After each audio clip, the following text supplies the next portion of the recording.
Cette conférence va maintenant être enregistrée.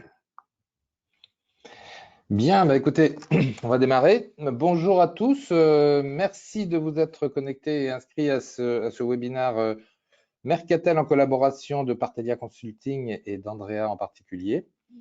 Merci également à nos intervenants que je vais présenter un petit peu plus tard. Le thème est porteur, hein, le paiement fractionné à l'aube d'une ère nouvelle. Vous le savez tous, vous commerçants, que l'importance de ce moyen de paiement, enfin je ne sais pas comment on peut l'appeler, mais en tout cas, voilà, je l'appelle comme ça pour le moment. Et à l'aube d'une ère nouvelle, pourquoi? Parce que moi j'ai identifié trois raisons qui peuvent expliquer cette aube, cette ère nouvelle. C'est des raisons bien évidemment économiques, hein. Vous avez l'inflation, vous avez les taux d'intérêt, le pouvoir d'achat qui favorisent le recours, tant pour les commerçants qui veulent vendre que pour les consommateurs qui veulent acheter, qui favorise l'usage du paiement fractionné ou, comme on l'appelle aussi, le BNPL. Vous avez des raisons réglementaires, hein, il y a l'ADSP qui est déjà un petit peu ancienne, mais qui favorise l'open banking et qui a favorisé pas mal de nouvelles choses. Et puis la directive Crédit Conso, dont je parlerai rapidement, mais qui sera également abordée pendant ce call. Et puis il y a des raisons liées à l'arrivée de nouveaux acteurs qui disruptent parfois certains parcours, qui proposent de nouvelles choses. Et donc, on arrive à effectivement une période où le recours à ce BNPL, on verra dans les chiffres qu'Andrea nous présentera en introduction, est un must pour les commerçants, tant en proximité qu'à distance. Voilà, ce moyen de paiement est très apprécié par les commerçants et par les consommateurs en France et en Europe, hein. On verra qu'il y a des pays qui sont plus appétents que d'autres. Il n'est plus seulement B2C, hein, on voit maintenant des parcours B2B. Alors, ce n'est pas forcément du paiement fractionné, c'est de la facilité de paiement, mais notamment sur des solutions d'open banking. Il adresse maintenant pas mal d'acteurs B2B et c'est intéressant. Voilà. Sur la directive Crédit Conso, j'en dirais juste deux mots sur le calendrier un petit peu. Andrea ou Geoffroy reviendront peut-être dessus. La directive Crédit Conso a été adoptée par le Conseil en avril, par le Parlement en juin, et elle sera publiée à la fin de l'année. Donc, elle sera transposée en droit français la transposition démarrera fin 2023, début 2024. Et puis, il y a 2 ans pour que cette transposition au maximum se fasse. Donc, fin 2025 au plus tard. Et une entrée en vigueur 12 mois plus tard, c'est-à-dire fin 2026 au plus tard. Donc, il y a un certain nombre de nouvelles mesures qui sont liées à l'information du consommateur, à l'encadrement de la publicité. Il y a une attention particulière des régulateurs sur les taux. Mais ce que je disais tout à l'heure avant la réunion, nous, en France, on a la loi Lagarde qui nous protège, qui encadre ce marché depuis déjà pas mal de temps. Et on n'est pas en Europe les plus concernés, je pense, mais ça donnera lieu peut-être à des échanges et à des commentaires. Voilà, il y a des exemptions sur les cartes à débit différé, sur les paiements différés sous certaines conditions. Il y a un régime proportionné qui est pour les crédits de moins de 3 mois, moins de 200 euros, etc. On détaillera ça en temps utile plus tard. Voilà, je vais laisser la parole à Andrea et encore une fois, merci à nos interlocuteurs. On a un beau panel, hein, Geoffroy Goffinet, directeur des autorisations de la CPR, qui nous fera un petit point un petit peu sur les agréments liés au paiement fractionné. Nicolas Pelpel, qui est directeur commercial de United. Marc Lanvin, qui est directeur général adjoint de Floa. Et Christophe de Pombignan, qui est groupe directeur BNPL paiement chez Onet. Voilà, Andrea, je te laisse la parole et chacun des interlocuteurs se présenteront un petit peu plus tard pour la table ronde. Très bien, merci beaucoup Bertrand pour ce mot d'introduction. Donc à mon tour, je vous souhaite la bienvenue à ce webinaire sur le thème le paiement fractionné à l'aube d'une nouvelle ère. Donc ce que je vous propose pour introduire un petit peu les échanges, c'est de vous présenter quelques éléments de contexte et comme l'a dit Bertrand, quelques chiffres clés sur la situation du BNPL et plus spécifiquement sur le paiement fractionné, que ce soit en France ou au niveau européen. Donc dans un premier temps, si on se focalise sur le contexte de l'émergence et du développement du BNPL, ce qu'on peut dire, c'est que finalement, le Buy Now, Pay Later, tel qu'on l'appelle, est aujourd'hui un concept très en vogue. Et il est important de rappeler qu'il englobe 3 réalités. Donc, d'une part, le crédit à la consommation classique que nous connaissons, le paiement différé de 15 ou 30 jours qui est développé dans certains pays européens et en France notamment. Certains consommateurs sont particulièrement appétents à ce type de facilité de paiement, et le paiement en 3 ou 4 fois. Donc là, on est sur une facilité de paiement de type paiement fractionné que nous allons adresser aujourd'hui. Donc, autre donnée à rappeler dans cette partie contextuelle, donc ce sont les opportunités que suscitent ces facilités de paiement. Donc, pour les entreprises marchandes, comme Bertrand l'a rappelé, c'est une façon d'augmenter les ventes, et pour les clients, c'est une opportunité d'étalement des dépenses, voire une possibilité de les différer. Et effectivement, dans un contexte de récession économique comme celui que nous connaissons actuellement, ça peut avoir un certain sens en termes de confort des consommateurs. Donc, en termes de genèse du paiement fractionné, rappelons que cette facilité de paiement est née sur le web dans la première moitié des années 2010. Et les sites e-commerce sont particulièrement positionnés sur ce type de sujet. Comme Bertrand l'a indiqué, la crise sanitaire liée à la Covid-19 a suscité un rebond sur ce type d'usage, et le contexte économique que nous connaissons actuellement favorise bien évidemment ce type de facilité de paiement, comme nous le verrons un petit peu plus tard dans les chiffres que je vais vous présenter. Alors, si on se focalise sur la définition du paiement fractionné, donc que peut-on dire sur cette facilité de paiement? Donc, on l'appelle le paiement en 3 fois, 4 fois, voire 10 fois, en sachant que la première échéance peut être au moment de l'achat. Et donc, c'est une facilité de paiement qui est proposée par le marchand, que ce soit en ligne ou en magasin, en sachant que, comme je l'ai indiqué tout à l'heure, les sites e-commerce sont particulièrement positionnés sur ce sujet-là. Autre élément à porter à votre attention sur le paiement fractionné, le fait que le remboursement s'effectue en moins de 90 jours, parce que sinon, bien évidemment, cette facilité de paiement entre dans le périmètre de la loi Lagarde, qui implique d'autres obligations, d'autres exigences en termes notamment de vérification de la solvabilité. Donc, en termes de chiffres clés, quelques données intéressantes à vous partager, donc qui émanent sur ce slide de la FEVAD. Donc, le taux d'acceptation des paiements fractionnés se situe entre 80 et 90%. Donc, on voit que c'est quand même quelque chose qui est relativement ancré dans les usages. On voit également que les paiements fractionnés représentent 20% du e-commerce total. Et autre donnée qui peut être intéressante pour les sites e-commerce, le fait que le panier moyen augmente grâce aux paiements fractionnés, puisque c'est une façon d'étaler les dépenses et d'avoir plus de confort dans la transaction. Autre chiffre clé, cette fois sur le volume du BNPL à une échelle un peu plus internationale, donc un chiffre que j'ai estimé intéressant qui émane également de la FEVAD. Le BNPL s'est élevé à 90 milliards de dollars en 2020, il a quadruplé depuis 2018 et il pourrait atteindre 250 milliards de dollars d'ici à 2025. Donc on voit que le contexte que nous connaissons actuellement est particulièrement favorable à ce type de facilité de paiement. Si on se focalise maintenant sur l'Europe, on voit que 60% des Européens ont déjà utilisé le BNPL et que 1 Européen sur 4 choisit préférentiellement un site e-commerce proposant cette facilité. Donc, on voit que finalement, c'est quelque chose qui est relativement ancré dans les usages des consommateurs européens. Et de la même manière, en France, on voit que de nombreux consommateurs estiment qu'ils vont utiliser le paiement fractionné dans les prochains mois pour effectuer des achats. Donc, comme je l'ai indiqué tout à l'heure, le contexte économique est un terreau favorable à ce type de solution. Alors, autre chiffre clé à vous partager, donc qui émane cette fois d'une étude Honnête, qui est l'un des speakers sur le webinaire d'aujourd'hui. 59% des Français utilisent au moins une fois par an le paiement en plusieurs fois. Le paiement en plusieurs fois incite 20% des acheteurs à franchir le cap de la transaction. Le paiement en plusieurs fois est plébiscité pour des sommes importantes et 1 Européen sur 2 annule son paiement si la facilité de paiement fractionnée n'est pas proposée. Donc, on voit qu'il y a quand même un certain intérêt, que ce soit en France ou en Europe, à l'égard de cette facilité de paiement. Et comme vous allez le voir dans le slide suivant, ces chiffres qui datent de 2019 sont confirmés en 2023. Donc, grâce notamment à l'étude de FLOA qui a été présentée récemment, puisque c'est une étude étude qui a été diffusée en avril 2023, donc ça confirme bien l'appétence. 43% des Européens déclarent utiliser des facilités de paiement. En termes de pays qui se distinguent, on voit que en France, en Espagne et au Portugal, les consommateurs sont particulièrement friands de paiement en plusieurs fois, puisque on a 32% en moyenne sur ces 3 pays.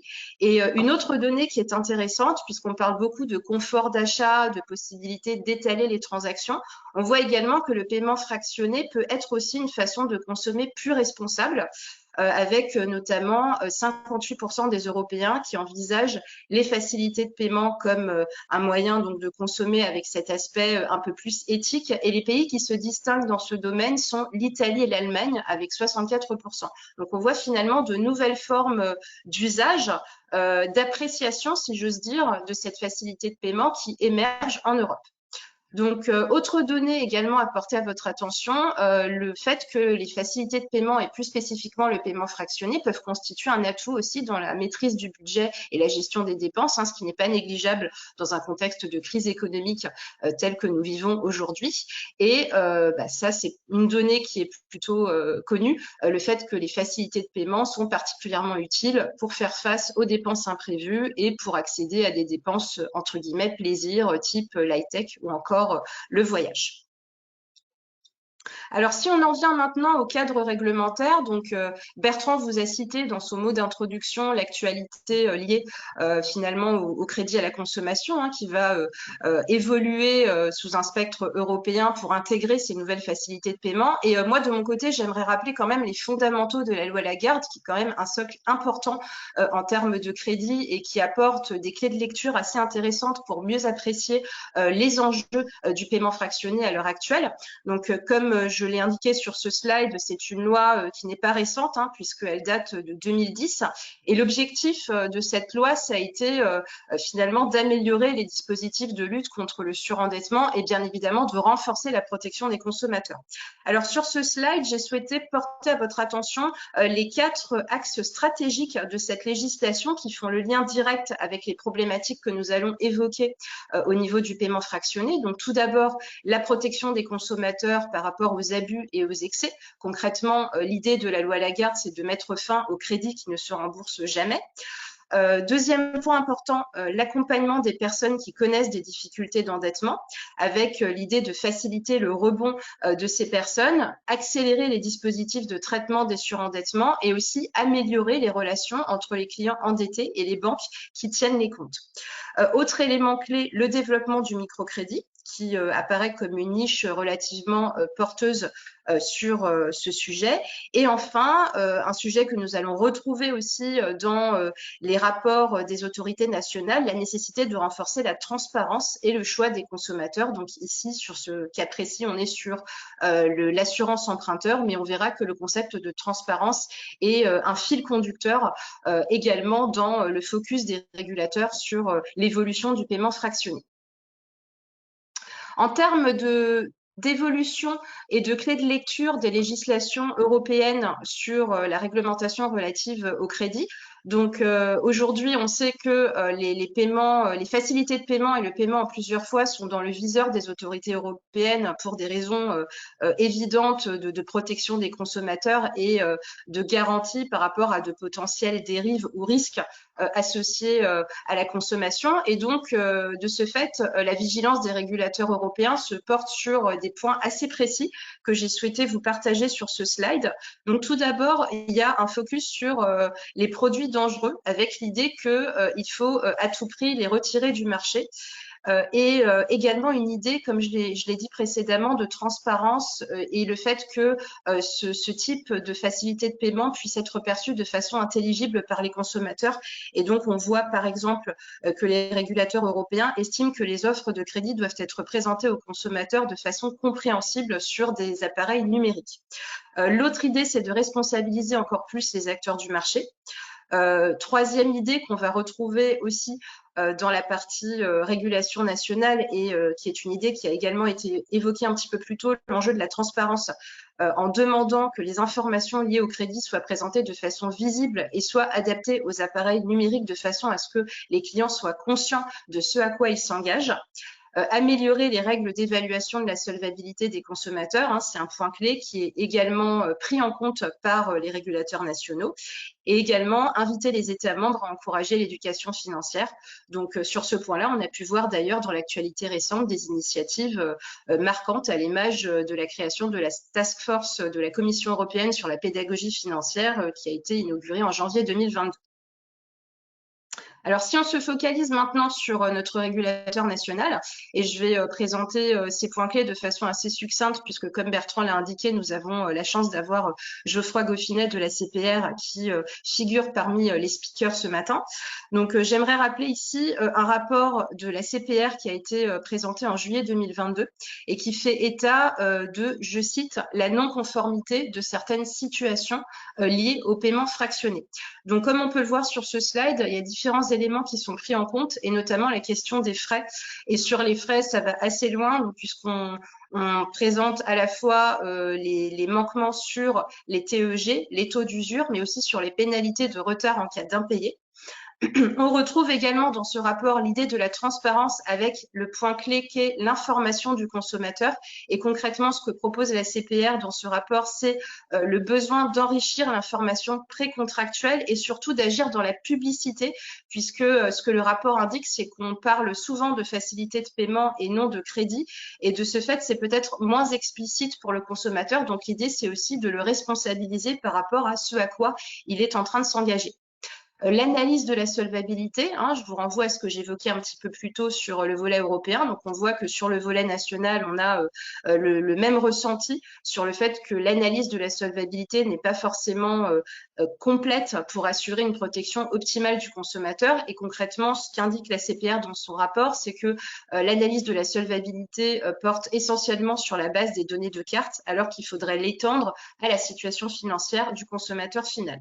Et enfin, on a également la formation et l'exécution du contrat avec des améliorations à fournir à ce niveau-là pour vraiment responsabiliser le client et pouvoir lui proposer une information concrète sur les modalités de ce type de facilité de paiement. Donc, autre information à vous partager sur ce rapport. Donc, la CPR a indiqué qu'elle veillera à la mise en œuvre des mesures correctives nécessaires et également au partage de bonnes pratiques. Nous verrons avec Geoffroy pendant ce webinaire, donc concrètement, qu'est-ce qui va être mis en place et quelles sont les recommandations de cette autorité. Et une autre information également intéressante, ces constats et propositions ont été repris dans le rapport de l'Observatoire de l'inclusion bancaire. Donc, on voit ici le lien direct, la convergence entre la problématique de facilité de paiement et également les sujets d'inclusion qui sont inhérents à nos sociétés. Donc, je vous propose tout de suite de passer au débat et je vais souhaiter la bienvenue à nos différents speakers qui ont déjà été présentés par Bertrand. Donc, j'aimerais tout d'abord accueillir Geoffroy Goffinet, qui est directeur des autorisations à l'ACPR. Bonjour et bienvenue, Geoffroy. Bonjour à tous. Nous avons également Nicolas Pelpel, directeur commercial de United. Bonjour et bienvenue, Nicolas. Bonjour à tous. Nous avons Marc Lanvin, directeur général adjoint de Floa. Bonjour et bienvenue, Marc. Bonjour à tous. Et nous avons donc Christophe de Pompignan de la société Honnêt. Bonjour et bienvenue, Christophe. Bonjour.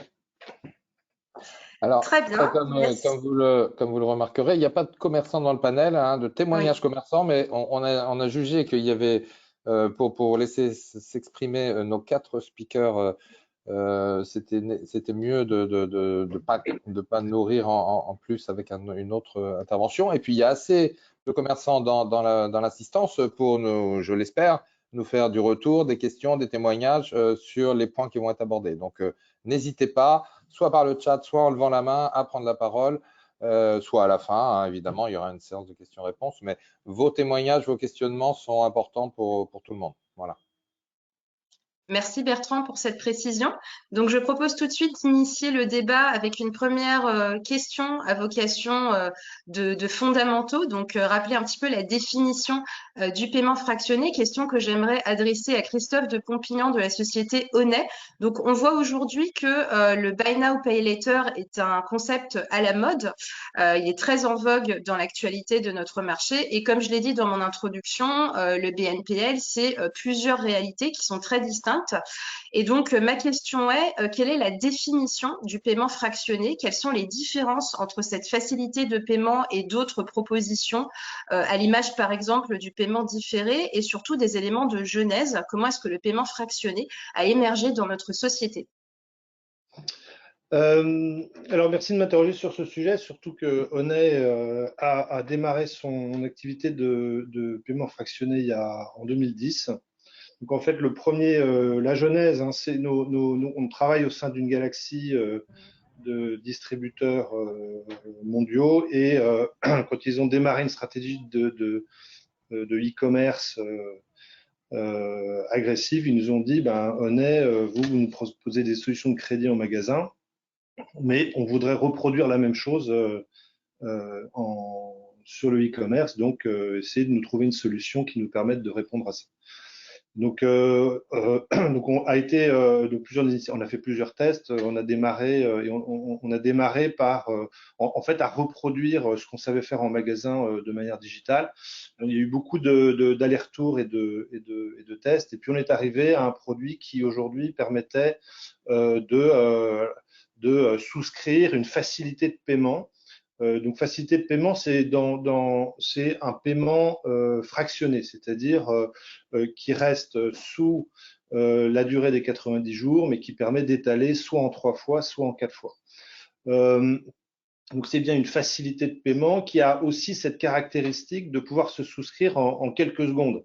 C'est qu'on n'est plus dans un dossier de crédit traditionnel, on est vraiment sur la base de peu d'informations capables de faire ou de souscrire une facilité de paiement. Alors, je fais juste une distinction importante sur la notion du pay later, parce que nous, on considère que le pay later, on divise l'Europe en deux parties. L'Europe du Nord qui travaille sur vraiment une notion de BNPL en tant que pay later, c'est-à-dire j'achète maintenant et je paierai dans 14 ou 18 jours. Et l'Europe du Sud qui est plutôt une Europe qui s'est structurée autour des cartes bancaires, qui propose elle déjà un paiement différé fin de mois. Donc nous, on considère que sur le marché français en l'occurrence, la notion de BNPL, c'est vraiment un paiement fractionné. Donc, on a démarré il y a longtemps maintenant. On avait une centaine de marchands partenaires. Aujourd'hui, on est à plus de 6500 sur l'Europe. Et à peu près, on a Honnet Bank, globalement 7 millions de clients, dont à peu près 5 millions qui utilisent notre paiement fractionné. Alors, en fait, il a toutes les caractéristiques d'un crédit, c'est-à-dire en termes de besoins, c'est-à-dire j'ai une dépense un peu importante à faire, donc j'ai un imprévu, je veux acheter un voyage, par exemple, ou je veux aller acheter des meubles. Eh bien, j'utilise une facilité de paiement et je n'utilise pas les dispositifs que j'ai dans mon portefeuille, mes cartes de crédit, mes réserves en banque. J'utilise vraiment une fonctionnalité qui ne va pas me coûter grand-chose, mais qui me permet de manière instantanée de lisser mon budget. Donc, c'est dans ce cadre-là que nous, on travaille le Buy Now Pay Later, donc sous les 90 jours, et avec une capacité à octroyer une facilité de paiement. Alors vous avez parlé de 80 et 90% de taux d'acceptation. On est effectivement historiquement sur ces taux-là. En ce moment, on est un petit peu, ces taux-là sont un peu sous tension pour plusieurs raisons, mais c'est effectivement, on a une capacité avec le BNPL d'accepter le plus grand nombre parce que on est quand même sur des petits paniers. Nous, on est sur des paniers à peu près aux alentours de enfin, on démarre à 100 € et en moyenne, on est à peu près à 400 €. Donc, on reste sur des paniers assez restreints comparé au modèle plus traditionnel de crédit à la consommation. Et puis, il y a un dernier point quand même qui me paraît important, et je pense que ça va rejoindre la discussion qu'on a aujourd'hui, c'est que il y a eu, donc nous, ça fait quand même quelques années qu'on travaille avec nos 6500 marchands, qu'on déploie notre solution de BNPL.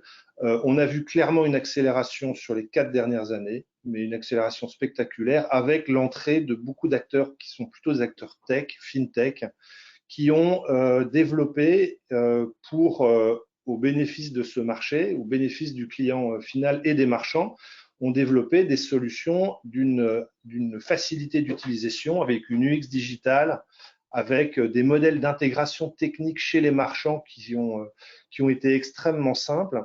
Et donc, ça a tiré de manière spectaculaire ce marché et l'utilisation du BNPL à ce qu'on connaît aujourd'hui. Et effectivement, vos statistiques sont tout à fait correctes. Aujourd'hui, on a plus d'un Français sur deux qui aujourd'hui sait utiliser un BNPL. Et surtout, on a 100% des marchands qui veulent impérativement avoir dans leur dispositif de checkout, de dispositif de paiement, une solution de paiement fractionné.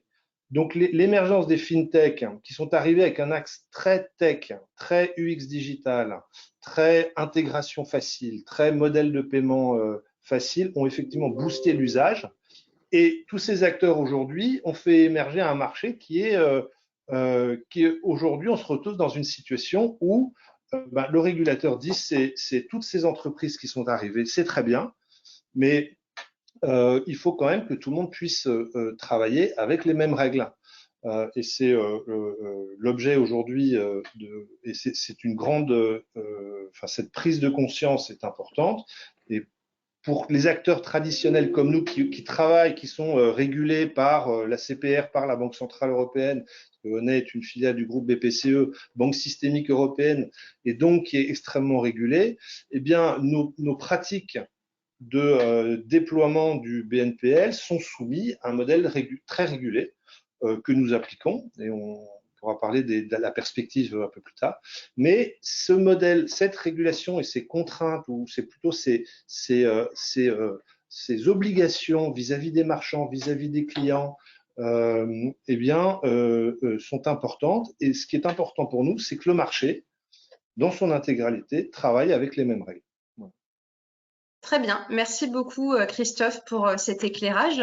Donc, le dernier point de votre réponse est une transition idéale vers la question suivante, puisque vous avez parlé de la réglementation et j'aimerais justement qu'on fasse un rappel, grâce à Geoffroy Goffinet de la CPR, sur le cadre réglementaire historique sur le paiement fractionné. Donc, quel est le cadre de cette facilité de paiement et quels sont les textes phares qui encadrent ce dispositif, que ce soit au niveau français ou européen? Oui, merci. D'ailleurs, oui, en écoutant l'intervention, je me dis que tout a été dit, plus ou moins, indirectement. Donc, je vais peut-être je vais peut-être essayer de présenter les choses en rappelant en fait, je pense qu'il y a deux sujets qu'il faut pas mélanger, mais qui sont intéressants et qui sont en fait couverts par les On deux peut points peut-être qui ont avancer, été. pardon, les slides. Ouais, de... j'avais Je juste passe déjà les slides, deux Geoffroy? slides. Ouais. Oui. Ouais, juste le premier déjà, mais en fait, je pense qu'il y a vraiment deux points à avoir en tête. C'est que d'un côté, il y a des règles qui s'appliquent au titre de l'agrément.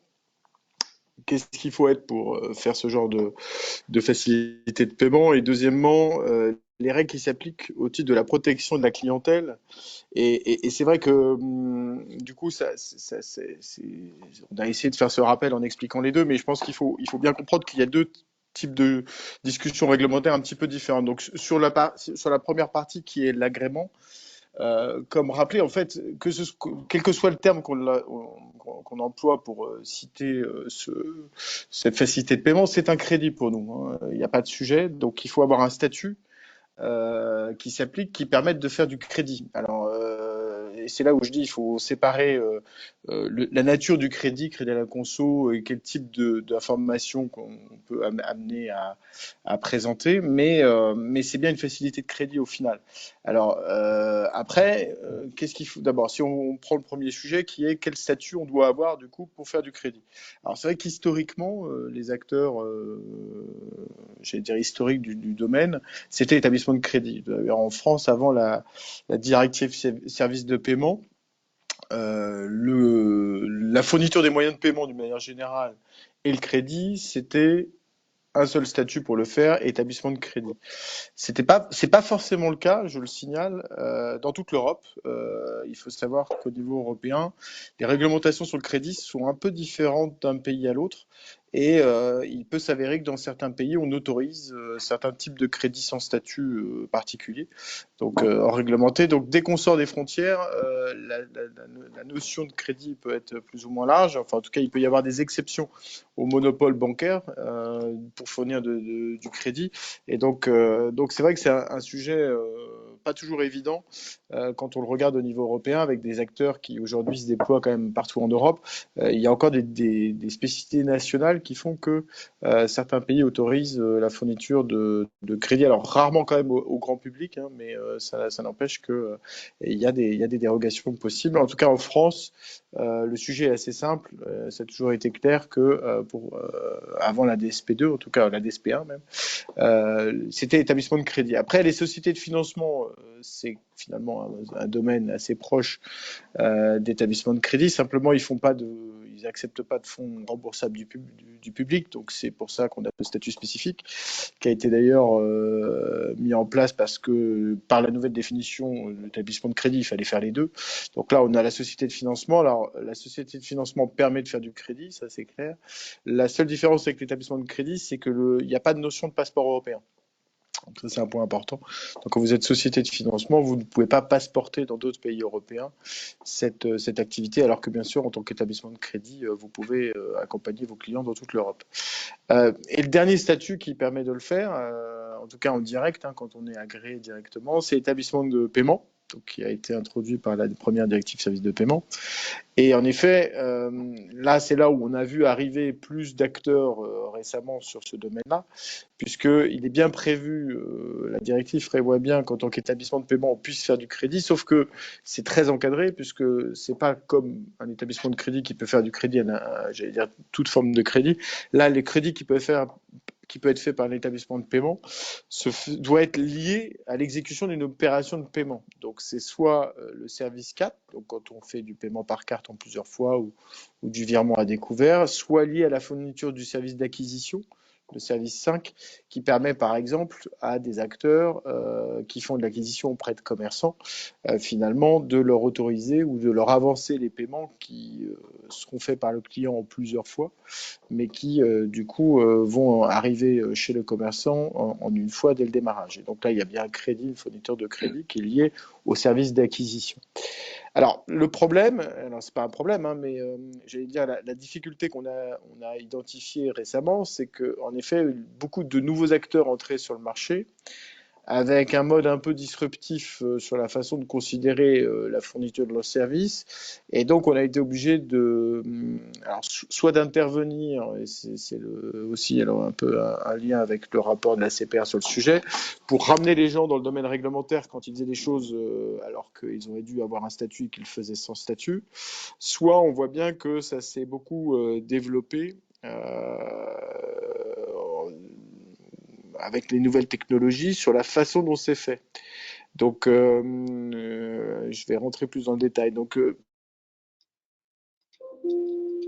le premier message d'alerte qu'on envoie, c'est de dire aux acteurs, avant de rentrer dans le domaine, déjà, posez-vous la bonne question du statut qu'il faut avoir pour le faire. Et en fait, c'est un de ces trois-là.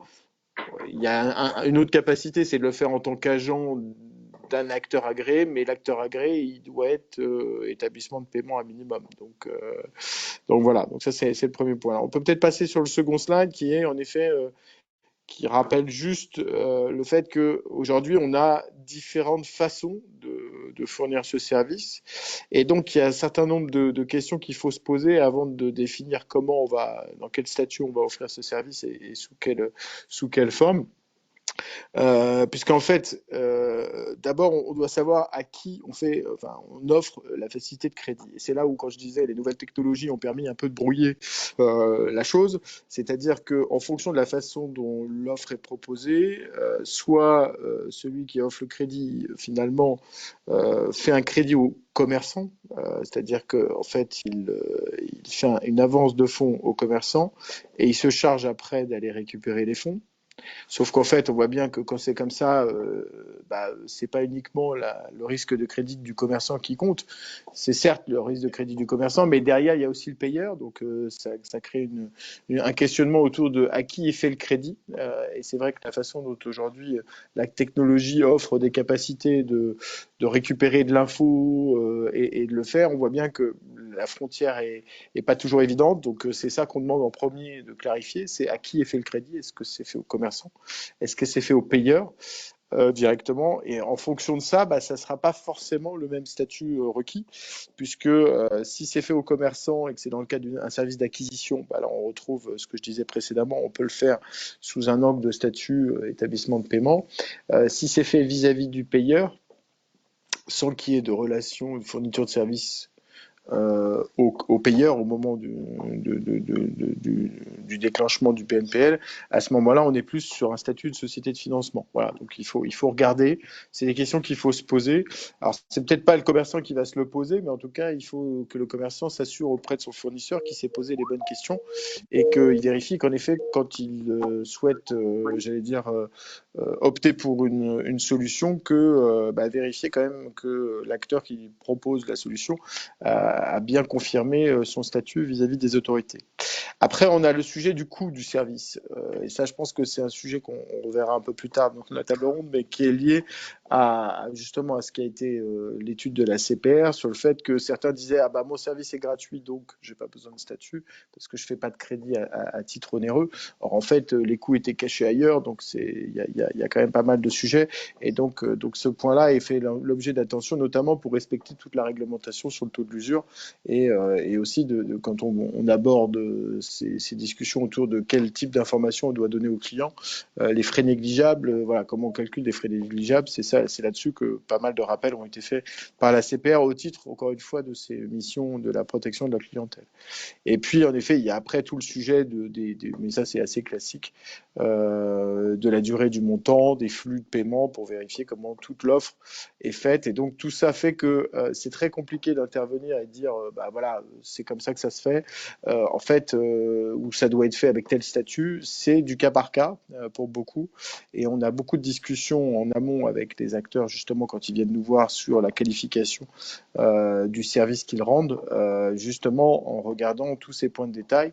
Et l'enfer est dans les détails. Donc, en effet, c'est pas simple de dire, pour faire ce type de service, c'est ce statut-là. Il faut bien considérer l'ensemble de ces faisceaux et de ces variables pour, au final, tomber sur, le modèle qui va couvrir la façon dont le service est offert. Donc, nous, ce qu'on a vu, en tout cas, ces dernières années, c'est une évolution avec l'entrée des nouveaux acteurs sur la façon dont c'était fait et de temps en temps des difficultés en effet de rentrer ces nouveaux cas d'usage dans la réglementation, en tout cas dans ce qui était relativement simple précédemment, qui était en effet sur les acteurs historiques, qui étaient des banques et des établissements de crédit, qui est donc faisaient, les choses de manière assez simplement, puisqu'ils rentraient tout ça dans la fonction de crédit. Là, on voit bien que on a été chercher, le maximum de ce que pouvait offrir la technologie pour rester dans un domaine de temps en temps, une zone grise. Et donc, il a fallu en effet voir au cas par cas, lever les zones grises. Mais de toute façon, le message important, c'est que quoi qu'il arrive, quand on travaille sur ces sujets-là, il y a besoin d'un statut. Il n'y a pas d'offre quand on fait des facilités de paiement et qui en fait c'est du crédit. En tout cas en France, permettent d'opérer sans avoir de statut régulé. Voilà ce que je peux dire sur cette première partie. Très bien, merci beaucoup Geoffroy pour ce rappel. Du coup, j'aimerais qu'on aborde maintenant les caractéristiques du paiement fractionné dans le contexte actuel, puisque nous avons évoqué pendant les deux premières questions des aspects de rappel historique, de genèse. On a parlé également du cadre réglementaire. Donc, Marc Lanvin, j'aimerais vous interroger sur la façon dont vous envisagez le contexte actuel et notamment le concept de polycrise qui est souvent évoqué dans les différents événements liés au paiement, que ce soit au niveau français ou européen, avec avec une crise économique, une instabilité géopolitique, et puis sans oublier aussi le contexte post-Covid, hein, puisque la pandémie est une crise qui est somme toute récente. Donc, quelles sont les caractéristiques du paiement fractionné à l'heure actuelle et en quoi ce contexte particulier que nous connaissons actuellement est-il favorable à cette nouvelle tendance? Je fais une petite parenthèse, Marc, excuse-moi. Juste avant, on a des questions sur le chat, on va y répondre, hein, ne vous inquiétez pas, on va les prendre après un premier tour, hein, voilà. Mais on commence par faire ce premier tour de tous les intervenants. Alors, j'essaierai d'être court, mais la question est passionnante et il y a beaucoup de choses à dire. Le paiement fractionné, comme beaucoup d'activités humaines ces dernières années, ont connu beaucoup d'évolutions rapides. Le décollage du paiement fractionné, il était antérieur à la crise Covid, hein. Il est né du e-commerce.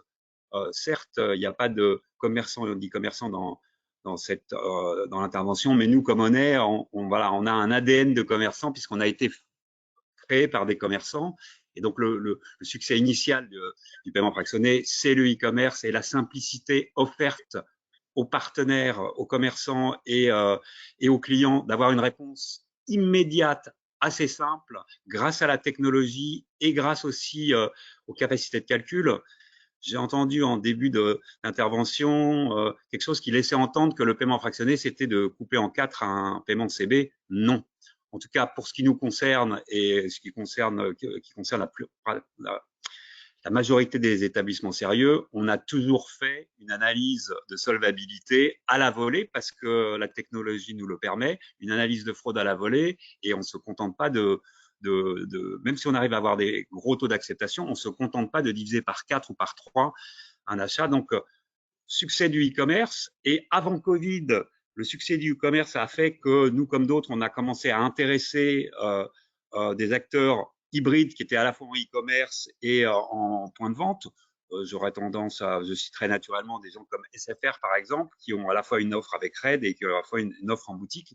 Donc, la première évolution du paiement fractionné, ça a été le fait d'exporter ces solutions e-commerce hyper fluides dans les points de vente avec succès. Et puis est arrivé Covid. Ah oui, j'oublie une étape importante, c'est que les acteurs traditionnels du crédit, ce qu'ils aiment bien, c'est financer quelque chose de tangible. Et donc, avant le paiement fractionné, le monde des services avait été complètement ignoré. Et nous, Floa, on a été précurseurs puisqu'en 2016, on a été le premier acteur à financer le tourisme.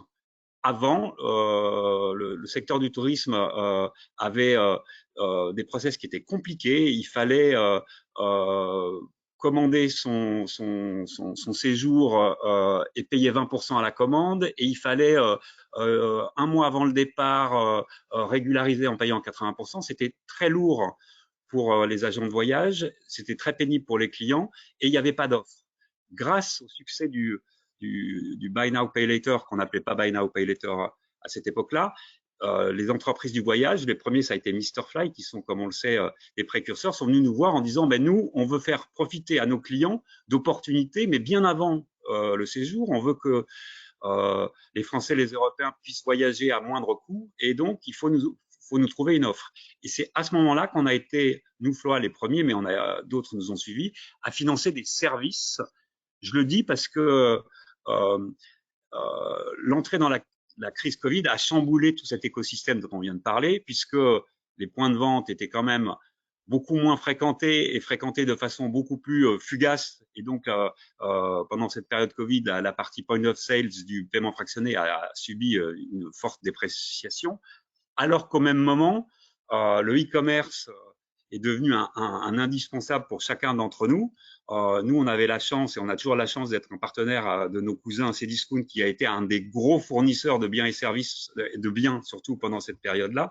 Donc, pendant cette période Covid, le e-commerce s'est énormément développé et puis tout le monde s'attendait à espérer que le monde d'après soit la suite du monde d'avant, c'est-à-dire que le e-commerce continue à avoir une croissance très consistante. On le verra, ça n'a pas été le cas, à la grande surprise de beaucoup d'entre vous et beaucoup d'entre nous.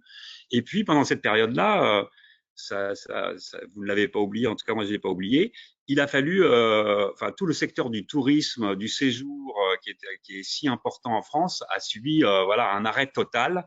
Et il a fallu pendant cette période-là accompagner les clients qui avaient parfois payé leur séjour en avance et qui ne pouvaient plus le réaliser, accompagner les acteurs du travel pour qu'ils continuent à résister. Et donc ça a été une période très très particulière pour cette industrie qui est très importante pour nous, pour l'économie française et pour l'économie en général. À la sortie de Covid, les cartes ont été redistribuées.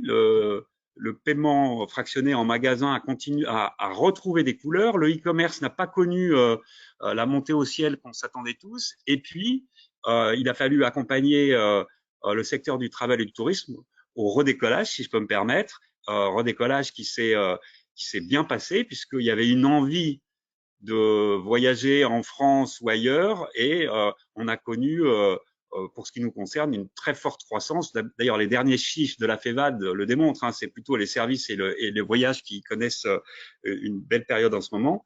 Et donc, post-Covid, il y a eu ce phénomène-là auquel il y a deux phénomènes qui sont venus se surajouter. C'est la prise de conscience très significative des effets liés au réchauffement de la planète qui sont en train de chambouler toutes les cartes. Hein. Évidemment, si on a le droit de voyager que 4 fois dans une vie, voilà, le secteur du tourisme va être chamboulé.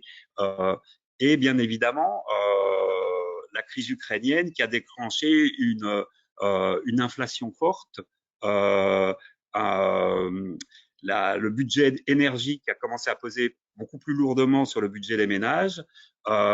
Et puis, dans notre industrie, les coûts de financement qui ont commencé à devenir plus compliqués pour certains. Nous, on a eu la chance pendant cette période-là. Parfois, on dit qu'on a beaucoup de chance, mais la chance sourit aux audacieux. Donc, on a saisi l'opportunité d'intégrer le groupe BNP Paribas à un moment où on n'avait pas prévu la crise ukrainienne, ce qui fait qu'aujourd'hui, pour ce qui nous concerne, et c'est important, notre mission chez Floa au quotidien, c'est d'accompagner les marchands, les clients sur une expérience la plus fluide possible, la plus simple possible, la plus robuste possible, de les accompagner dans la durée pour gérer les équilibres économiques au mieux.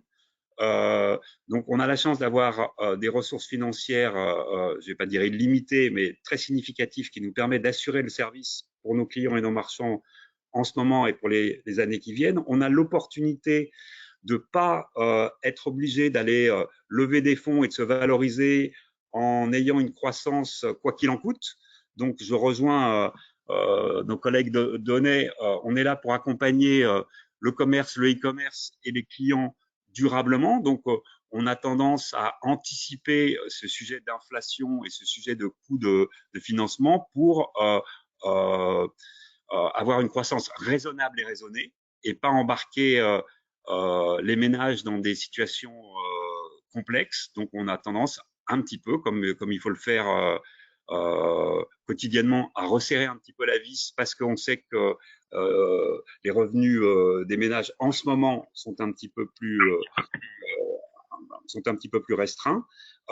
Et puis, il y aura le nouveau monde d'après, le monde où l'inflation sera peut-être un petit peu moins forte et où la réglementation va venir rebattre les cartes.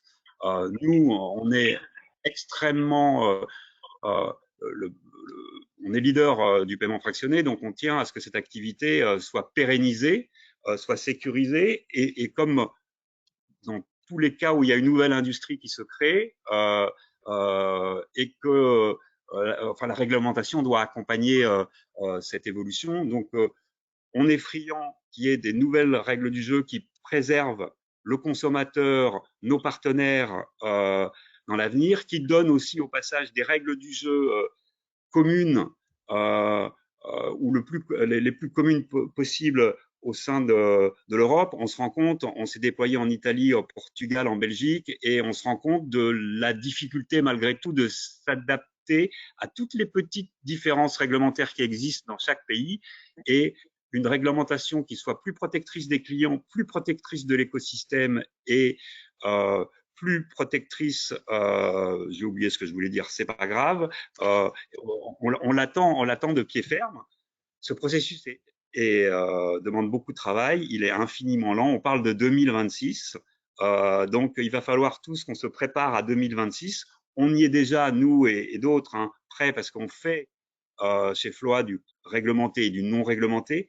C'est une autre tendance actuelle, c'est que le succès du Buy Now Pay Later fait que nos partenaires nous adressent pour des paniers moyens qui sont de plus en plus élevés et ils nous demandent de faire du paiement fractionné en 10, 12, 24 fois de façon aussi simple que du paiement en 4 fois. Et là, il faut qu'on hybride nos offres entre ce qu'on sait faire sur du crédit conso et ce qu'on sait faire en paiement fractionné pour que ça soit toujours aussi fluide pour le client tout en respectant au mieux la réglementation. Donc, ça va être un des enjeux des années à venir, c'est d'être capable de traiter de façon fluide en respectant la réglementation et en protégeant le consommateur, de traiter des petits paniers et des plus gros sur des durées plus courtes ou plus longues et d'avoir une solution extrêmement fluide en digital parce que la techno le permet, extrêmement robuste. Moi, je cite souvent ce chiffre.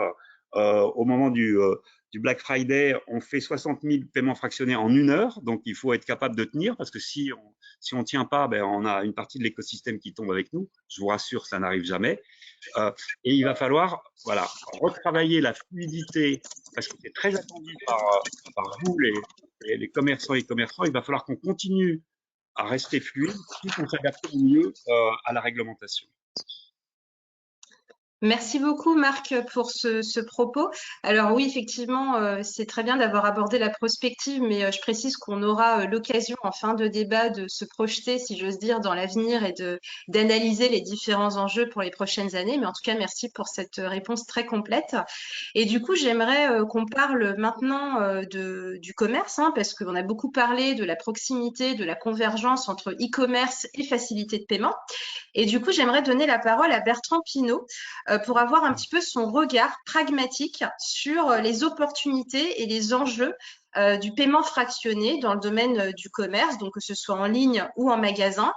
Concrètement, en quoi ce type de facilité de paiement est un atout en termes de transfo et quels sont les éventuels obstacles ou difficultés identifiés sur le terrain par cette typologie d'acteurs.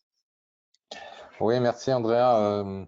Je ne vais pas m'étendre beaucoup et puis je vais laisser la parole à nos adhérents qui sont autour du call, mais quand même, les chiffres sont parlants. On voit bien que le BNPL permet à la fois aux commerçants d'assurer un chiffre d'affaires quand les périodes sont difficiles ou quand les produits sont chers et notamment dans le service qui est assez nouveau, hein, ça a été rappelé par Marc, une économie qui est de plus en plus servicielle et il est important que là aussi dans cet univers-là, on ait des facilités de paiement, des paiements fractionnés. Là où le commerce sera particulièrement attentif, effectivement, ou en tout cas demandeur, il me semble, hein, mais je demande à être confirmé par les gens qui sont autour du call, c'est effectivement une expérience peut-être aussi unifiée, que ce soit en ligne et en magasin, parce qu'on voit effectivement, il y a eu cette période Covid où le e-commerce a décollé, les magasins étaient fermés. Aujourd'hui, le e-commerce a un petit peu des habitudes ont été prises, donc il reste à un niveau très élevé, mais les gens sont retournés en magasin. Et ce qu'on attend, ce qu'on voit de plus en plus, c'est effectivement de la part du consommateur, mais aussi c'est une question d'efficacité et d'économie pour le commerçant, d'avoir une vision la plus homogène de son client, qu'il soit venu par le canal e-commerce ou par la proximité. Et donc là, il est important effectivement que ces solutions soient pertinentes pour un consommateur, quel que soit le canal par lequel il passe. Donc ça, c'est un premier point. Il y a le point qui concerne plus la fraude. Hein, là aussi, c'est un point important. On a vu, alors, dans le cadre de la DSP2, de renforcement de l'authentification forte, on voit bien que tout ce qui est paiement fractionné a nécessité une adaptation de la réglementation avec ce qu'on appelle les MIT, les Merchant Initiative Transaction, c'est-à-dire que le premier paiement est authentifié, le second, deuxième, troisième sont chaînés à ce premier paiement authentifié. Ça a été extrêmement complexe à mettre en œuvre et il y a encore, me semble-t-il, d'après les derniers chiffres de l'OSMP, un renouveau de fraude. Hein, les fraudeurs s'adaptent. Hein, le premier paiement, il est authentifié, il n'y a pas de souci. Et puis, la fraude intervient soit sur le deuxième, soit sur le troisième ou les autres rangs. Donc là, il y a aussi des mesures extrêmement fortes à attendre. Et puis, je rebondis un petit peu sur la question d'Emmanuel sur sa compréhension du BNPL. Hein, c'est le marchand qui paye le fournisseur de BNPL. Il y a la question des coûts. Donc, alors les coûts ils sont très variables. Hein, enfin, vous me confirmerez tout ça, mais ça dépend du modèle que le marchand choisit. Hein. Le marchand il peut choisir de prendre à sa charge effectivement le coût du crédit ou d'en reporter tout ou partie sur le consommateur en ayant bien évidemment dans ce cadre-là une information extrêmement claire et transparente pour le client. Donc, ce n'est pas du tout hors sujet de parler de coûts dans la nouvelle directive et de transparence sur les coûts vis-à-vis du consommateur. Voilà. Alors, sur les fraudes, hein, il y a la question de Bruno hein, qui parle d'un fichier positif, à l'instar de ce qui se passe au Royaume-Uni. Là, j'ai pas de réponse à te faire, mais sans doute qu'autour de la table, vous êtes bien plus compétent que moi pour répondre sur cette possibilité d'avoir un fichier un petit peu positif qui permette d'enrayer effectivement un certain nombre de fraudes qui se développent dans ce domaine. Très bien, merci beaucoup Bertrand pour ta réponse. Alors, je propose de donner la parole à Nicolas Pelpel qui ne s'est pas encore exprimé ce matin. Donc, on a beaucoup parlé au début du débat, parmi les tendances contextuelles, de l'apparition de nouveaux acteurs et notamment du rôle de la FinTech dans cette nouvelle tendance de Buy Now, Pay Later et plus spécifiquement de paiement fractionné. J'aimerais avoir votre regard sur la façon dont une FinTech spécialisée dans le crédit comme United analyse cette tendance et comment est-ce que vous adaptez votre positionnement par rapport à ce nouveau type d'appétence des consommateurs. Bien sûr. Merci déjà de m'avoir invité. C'est intéressant parce que notre positionnement est très complémentaire par rapport à ce qui a été dit par Marc et par Christophe. Alors, juste, j'ai représenté un peu United parce que nous, on est un peu le nouvel entrant, même si on est un établissement de crédit français qui a une licence ACPR depuis 12 ans maintenant. C'est vrai que ça fait 18 mois maintenant qu'on s'est positionné sur le paiement, mais on l'adresse d'une façon très différente de ce qui a été dit jusqu'alors, puisque nous, on fait du crédit consommation. Alors évidemment, le crédit consommation, c'est pas nous qui l'avons inventé, hein, c'est les Sofinco, les CTLM, les Santander, etc. Nous, on a pris ce produit et on l'a digitalisé et instantanéisé. Ça veut dire que dans tous les parcours qu'on propose à nos marchands, il y a un step d'agrégation de compte bancaire, d'open banking qui est imposé. Je m'explique, il n'y a pas chez nous de parcours carte bleue, de questions déclaratives pour savoir quels sont les revenus, le reste à vivre, les charges, etc.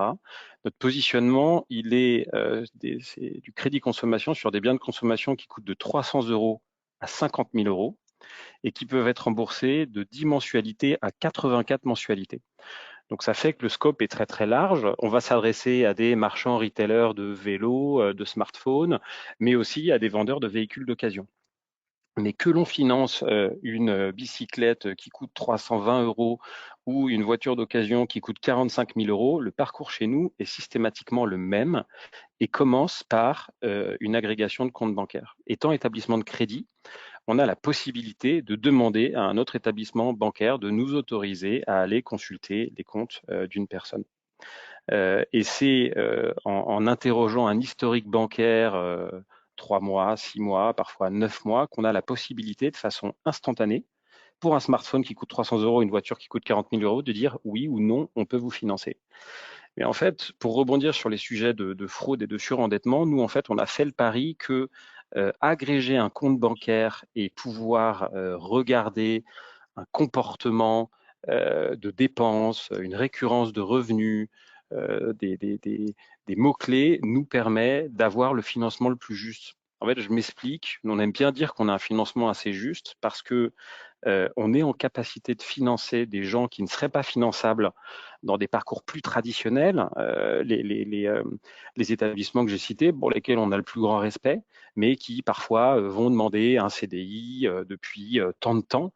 Nous, ce qui va nous intéresser, c'est pas forcément un CDI depuis 8 ans, c'est une récurrence de revenus. Donc quelqu'un qui est intermittent, quelqu'un qui a une succession de CDD, si il y a une récurrence de revenus, c'est quelqu'un qui est finançable chez nous. Et à l'inverse, on ne va pas financer des gens qui pourraient avoir été financés par un organisme classique de crédit consommation.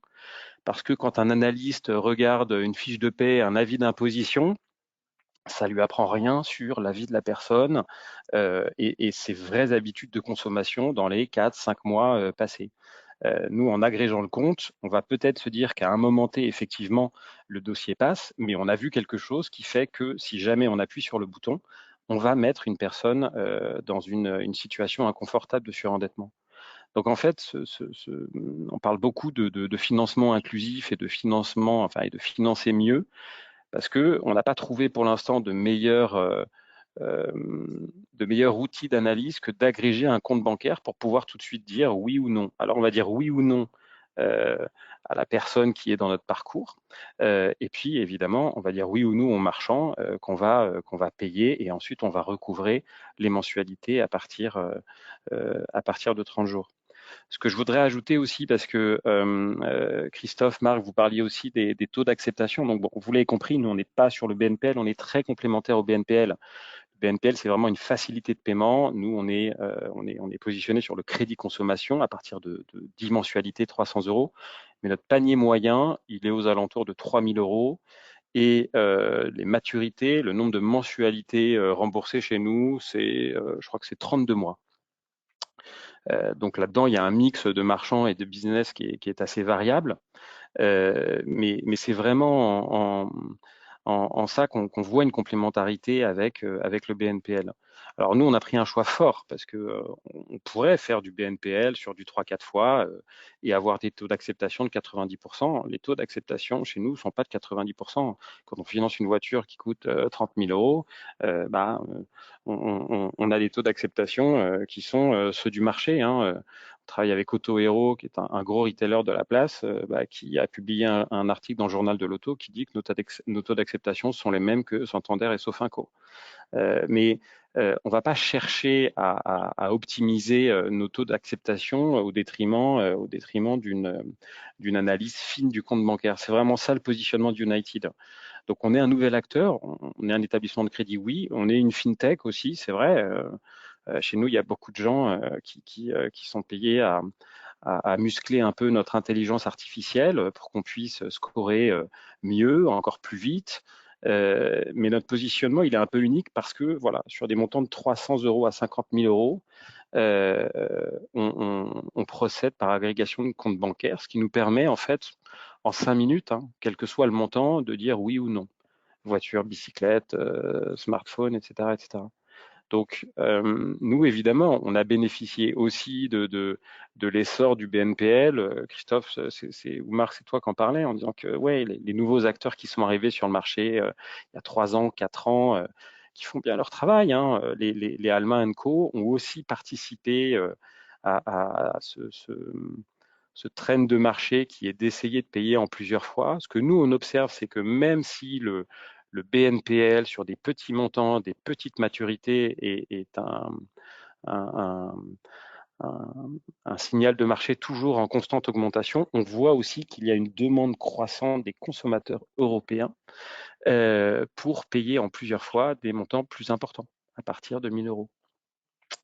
Donc voilà un peu notre positionnement et comment on cohabite dans ce système.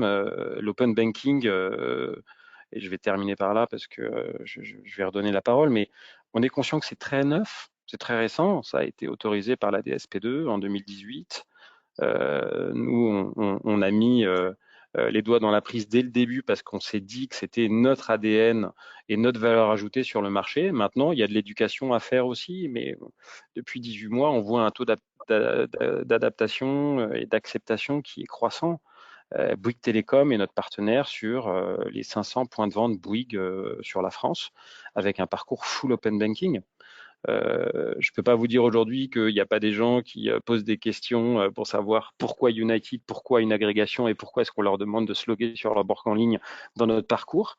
Mais par contre, ce qui est certain, c'est qu'on en voit de moins en moins et que nous, on est assez persuadés que les banques traditionnelles qui ont inventé le crédit conso, qui est notre produit, vont venir à ce qu'on fait et à l'agrégation de comptes bancaires dans les prochaines années.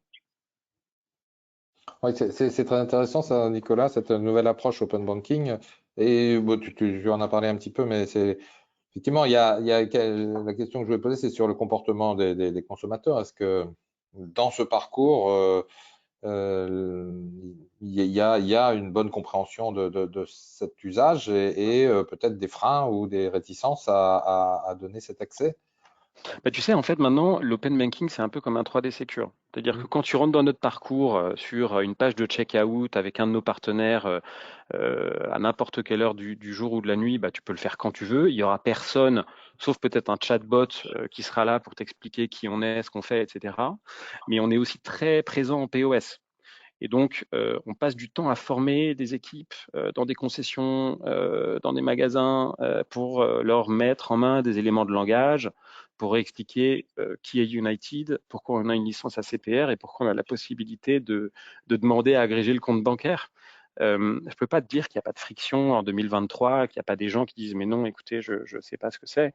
Mais par contre, ce qu'on voit depuis qu'on a lancé ce produit depuis 18 mois, c'est que il y a des gens qui procèdent notre parcours, je pense, sans se rendre compte qu'ils agrègent leur compte bancaire. Parce que quand on te demande d'agréger le compte bancaire sur notre UX, tu reçois un 3D Secure sur ton smartphone, tu vas te loguer sur ta banque en ligne et c'est là que United va aller regarder le comportement qui va nous intéresser pour pouvoir prendre la décision.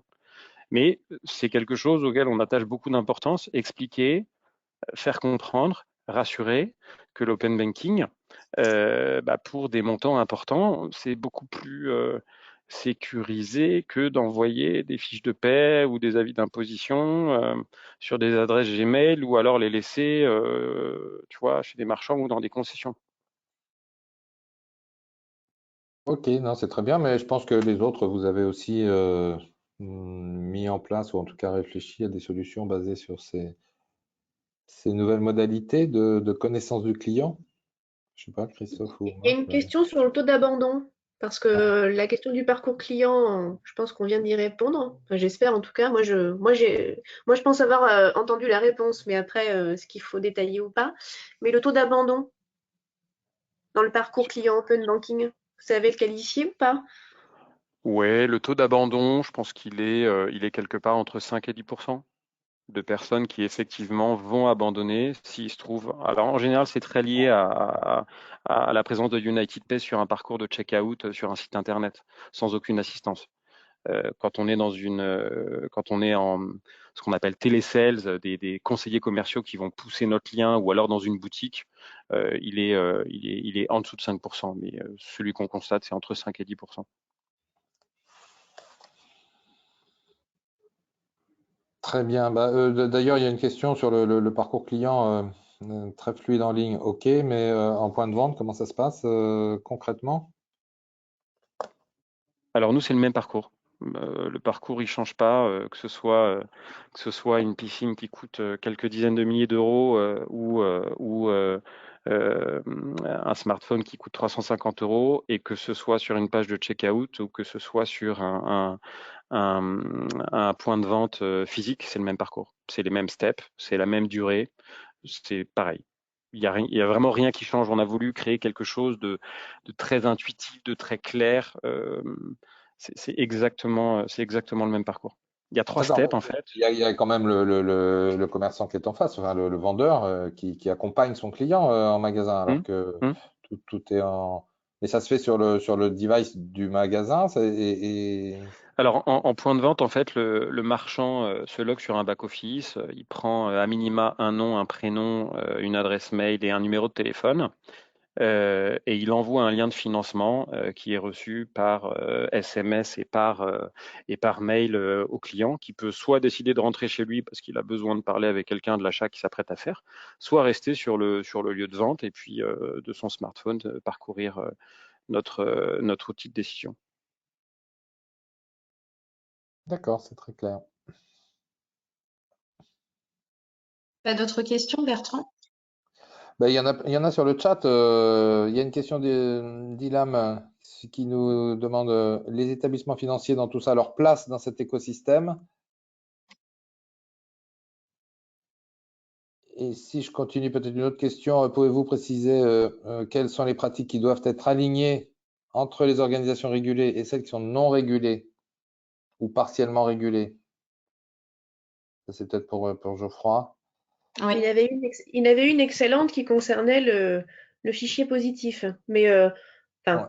on peut la prendre maintenant, hein, puisque quelque part, il va y avoir une transition avec la CPR dans pas longtemps, là. Donc, Oui. peut-être que ce serait une question pour Geoffroy, puisqu'il n'y a pas de fichier positif en France, mais est-ce que justement, ça pourrait être dans les tuyaux pour limiter le surendettement et faire en sorte qu'on puisse avoir une vue de la solvabilité des emprunteurs?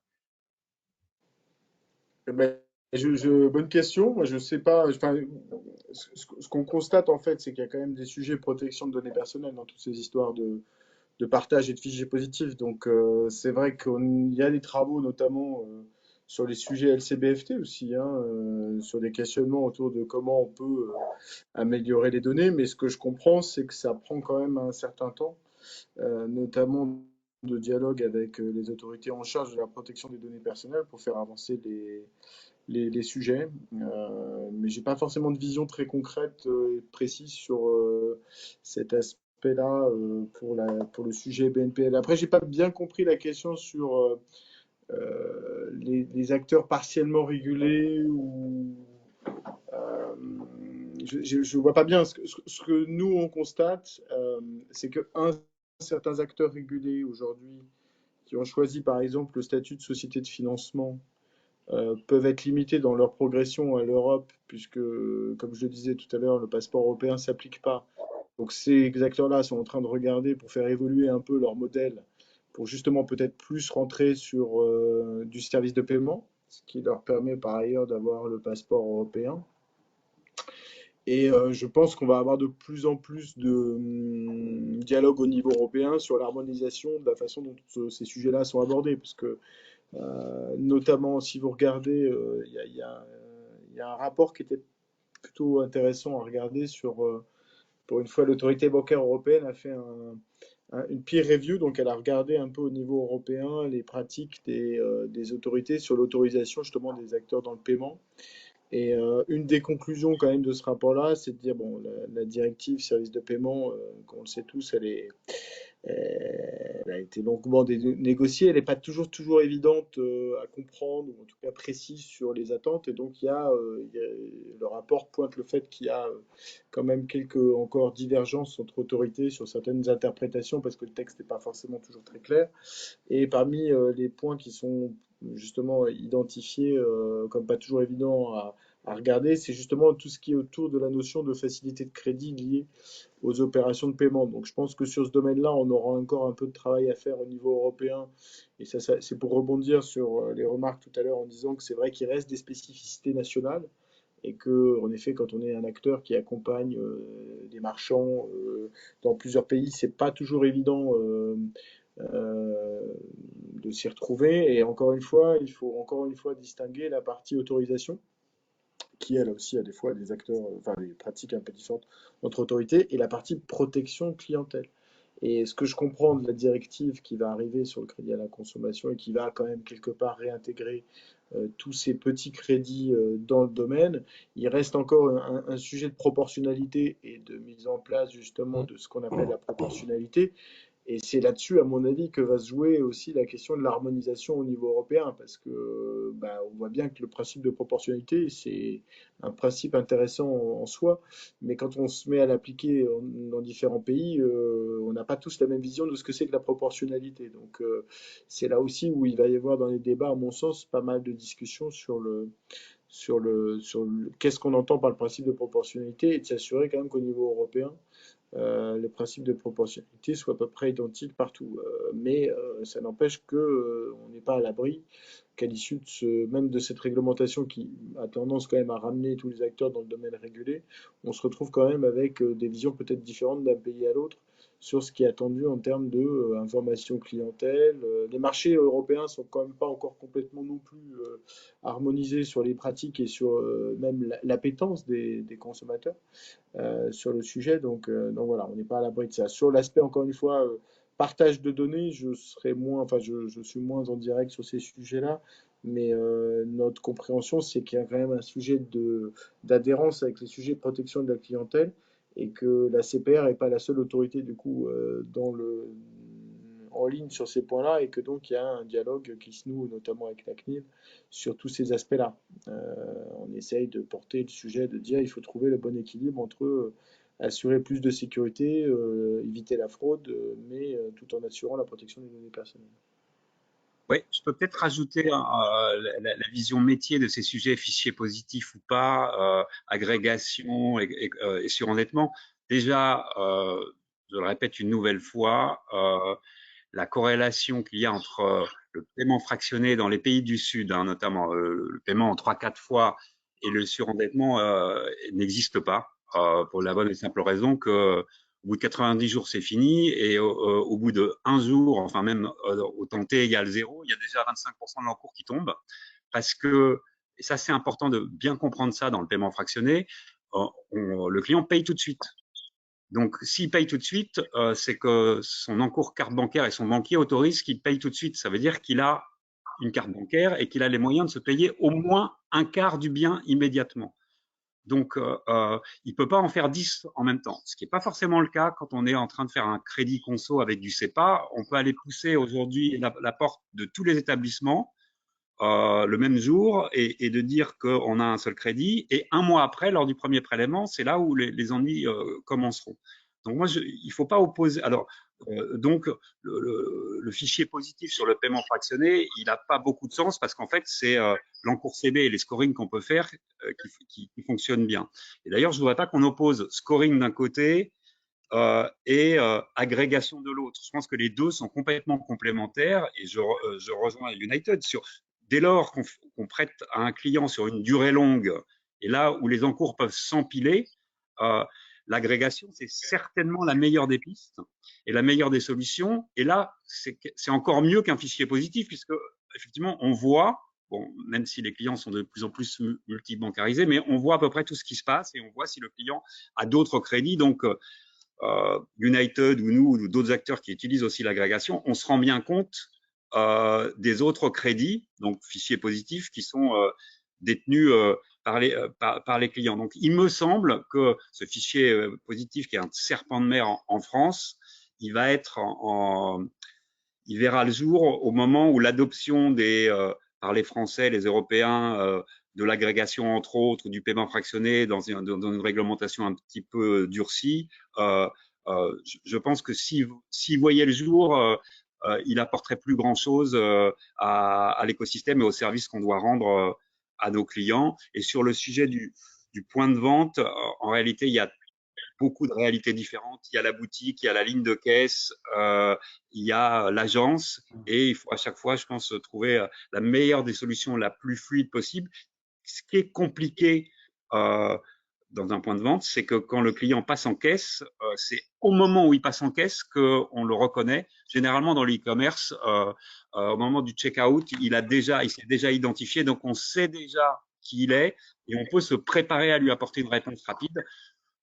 Moi, je dis toujours, notre engagement vis-à-vis du e-commerce, c'est de répondre en 200 millisecondes, c'est-à-dire c'est invisible pour le client. En magasin, on n'a pas encore trouvé la combine qui fait que ça passe de façon aussi fluide. Et sur le sujet de l'adoption de l'agrégation, on voit bien que ça fonctionne de mieux en mieux et qu'il y a de moins en moins d'abandon dans les parcours. Mais ça me fait penser, il y a quelques années, à l'adoption de la signature électronique. Il a fallu que les Français s'habituent à signer électroniquement leur contrat et que les acteurs de la signature électronique fournissent des solutions robustes. Il y a une dizaine d'années, il arrivait que le samedi, la signature électronique tombe et donc l'écosystème fonctionne beaucoup moins bien. Sur l'agrégation, en ce moment, et les banques et les agrégateurs fournissent des services de bien meilleure qualité, ce qui fait que l'adoption par les Français, les Européens va se faire parce que l'expérience va être de plus en plus réussie. Ouais, mais Marc, tu as complètement raison. Nous, et notre approche, elle est très humble, hein. Nous, on n'est pas du tout en train de dire, attendez, tout ce qui est fait depuis 60 ans, c'est acheté à la poubelle. Nous, on est conscient aussi que l'open banking et l'agrégation de comptes, c'est extrêmement nouveau, donc on ne peut pas l'imposer comme ça. Nous, on aime bien aussi faire des tests d'époque avec des clients, des marchands qui disent, on a envie d'essayer parce que on a envie que nos vendeurs fassent autre chose que de constituer des papiers avec des avis d'imposition, des fiches de paie, etc. Et souvent, on arrive à développer des belles relations d'affaires en déployant sur un petit périmètre, sur une région, sur un petit territoire, chez un marchand, avec des gens, des vendeurs qui sont très appétents pour tester quelque chose de très différent. Mais on est conscient aussi que l'agrégation de comptes, c'est comme un muscle. Donc, ça fait 18 mois que le muscle il s'entraîne tous les jours avec des milliers d'opérations quotidiennes, mais on sera plus pertinent encore dans 18 mois qu'on l'est aujourd'hui, quoi. C'est sûr. Merci La à tous. DSP2, oui, Oui, la vas-y, DSP2 Bertrand. a quand même démocratisé l'usage de l'authentification forte sur le mobile et de son app bancaire sur le mobile, hein, et favorise par là même l'ensemble de ces opérations d'open banking, quoi. Il y a une plus grande familiarité du consommateur avec son app bancaire, avec cette authentification qui fait assez régulièrement dès qu'il achète en ligne. Et donc, oui, je te suis, Nicolas, pour dire qu'il y a encore du chemin, mais que ça ne peut aller qu'en s'améliorant. Oui. Peut-être Merci Lucas, pour oui, ces pardon. remarques. Oui, quelqu'un souhaite réagir? Non, Non? Lucas Conforama qui parlait effectivement du parcours de United en magasin et en ligne. En fait, le parcours en magasin, c'est un parcours web, quelque part. Ouais. C'est ça, ouais. Tu veux préciser, Lucas, non? Tu veux en faire un commentaire? Non? C'est le même parcours. Le même parcours il est juste initié par un vendeur en magasin et sinon il est consécutif à une page de checkout en ligne. Mais c'est exactement le même parcours. D'accord. Vas-y, Très André, bien. je te laisse. Merci pour ces compléments. Du coup, comme on a parlé de fragmentation en termes d'appétence en Europe, avec des regards peut-être un peu différents selon les États, j'aimerais qu'on fasse un petit focus sur la France avec la CPR et j'aimerais avec Geoffroy qu'on évoque le sujet du rapport qui a été publié en juillet 2022 que j'ai évoqué dans mon keynote introductif. Et du coup, Geoffroy, j'aimerais vous interroger sur les principaux constats de ce rapport et surtout quels sont les risques que vous identifiez sur ce sujet et quelles sont les prochaines étapes prévues.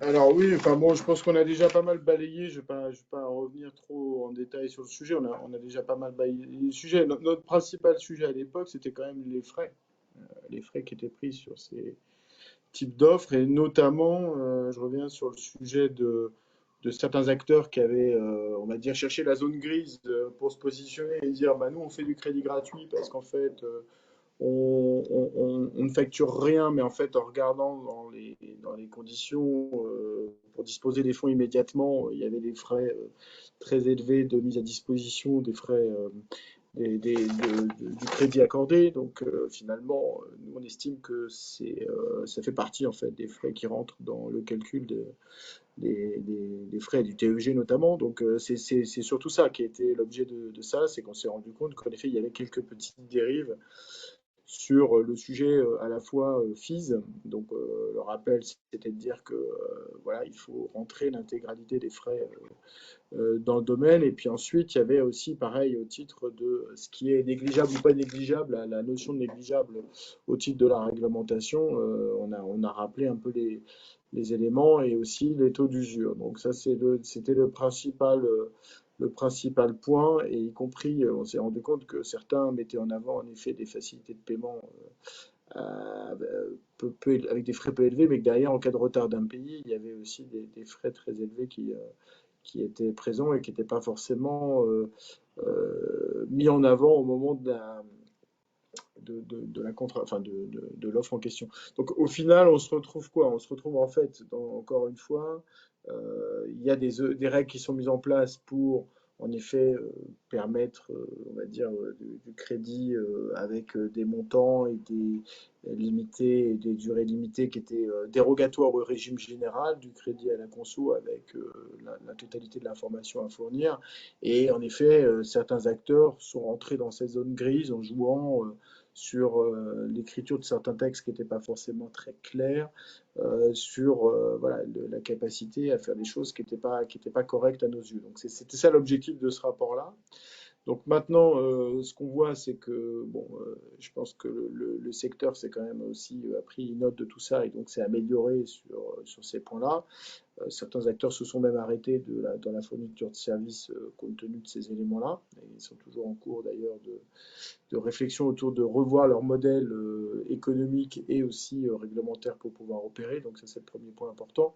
Après, le vrai sujet, c'est l'intégration dans la directive de crédit à la consommation, finalement, de ces offres dérogatoires qui étaient sorties du régime général pour les rentrer dans le régime principal, avec la logique maintenant de dire on les fait rentrer dans le crédit à la conso, mais on y mettra de la proportionnalité, et, notamment en termes d'informations à fournir et de la façon dont le faire. Donc c'est dans cette définition du principe de proportionnalité qui reste à venir, qui à mon sens va être un vrai sujet de dialogue dans les mois à venir et pour que ça soit mis en place donc à l'horizon 2026. Et je pense que là-dessus, il va y avoir un enjeu, ce que je disais précédemment au niveau européen, d'avoir quand même aussi une vision un peu européenne du sujet, ce qui n'est pas toujours évident, parce qu'on ne part pas forcément des mêmes réglementations, et qu'il faut reconnaître qu'au niveau de la protection du consommateur, on n'est pas dans un domaine d'harmonisation maximale, autant sur la partie directive service de paiement, pour des raisons d'égalité de concurrence, on a bien entendu un régime, ce qu'on appelle nous, d'harmonisation maximale, c'est-à-dire que on doit respecter l'ensemble des règles et on ne peut rien rajouter normalement à ce qui est prévu par la réglementation européenne. Autant le domaine de la protection du consommateur, ça reste une capacité à faire au niveau national des choses plus strictes, par exemple, que ce qui peut se trouver au niveau des textes. Et donc c'est bien dans cette logique-là qu'il va y avoir un besoin d'harmonisation et de dialogue pour essayer de définir après ce qui va être la proportionnalité dans ces offres-là. Merci Geoffroy. Ça fait erreur de ma part, la proportionnalité dans le projet de directive. Enfin, dans la directive, il est déjà pas mal borné, hein, non? C'est moins, moins de 3 mois, moins de 200 euros.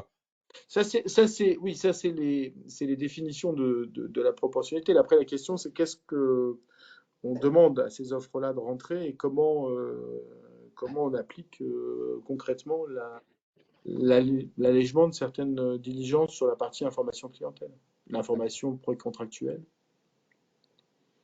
notamment. Merci. Merci Geoffroy.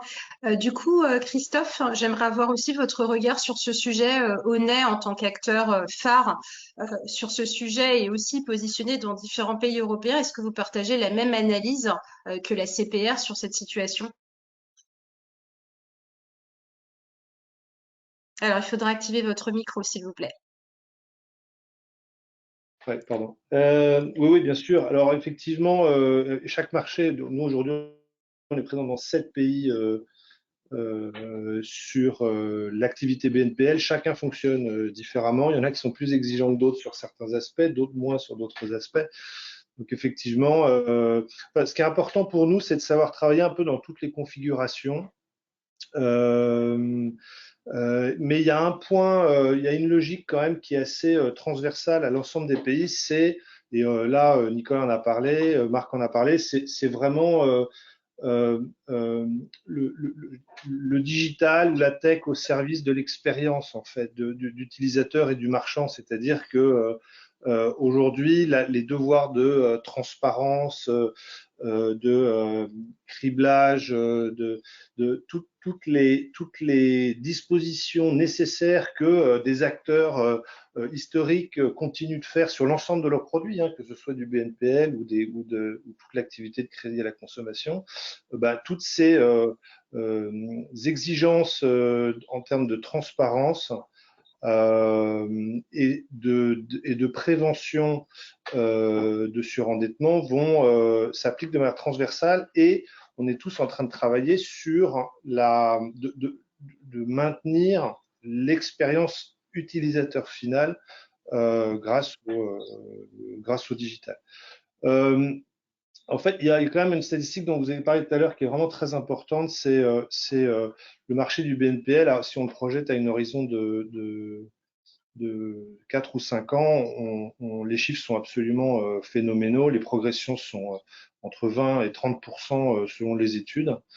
Donc, on va continuer à avoir une augmentation de la facilité de paiement. Alors, effectivement, aujourd'hui, on parle du 3-4 parce que c'était calibré en fonction des 90 jours. Mais on propose tous de manière instantanée, en magasin ou en ligne, des solutions qui vont 12 fois, 24 fois, 36 fois. On commence tous, on démarre.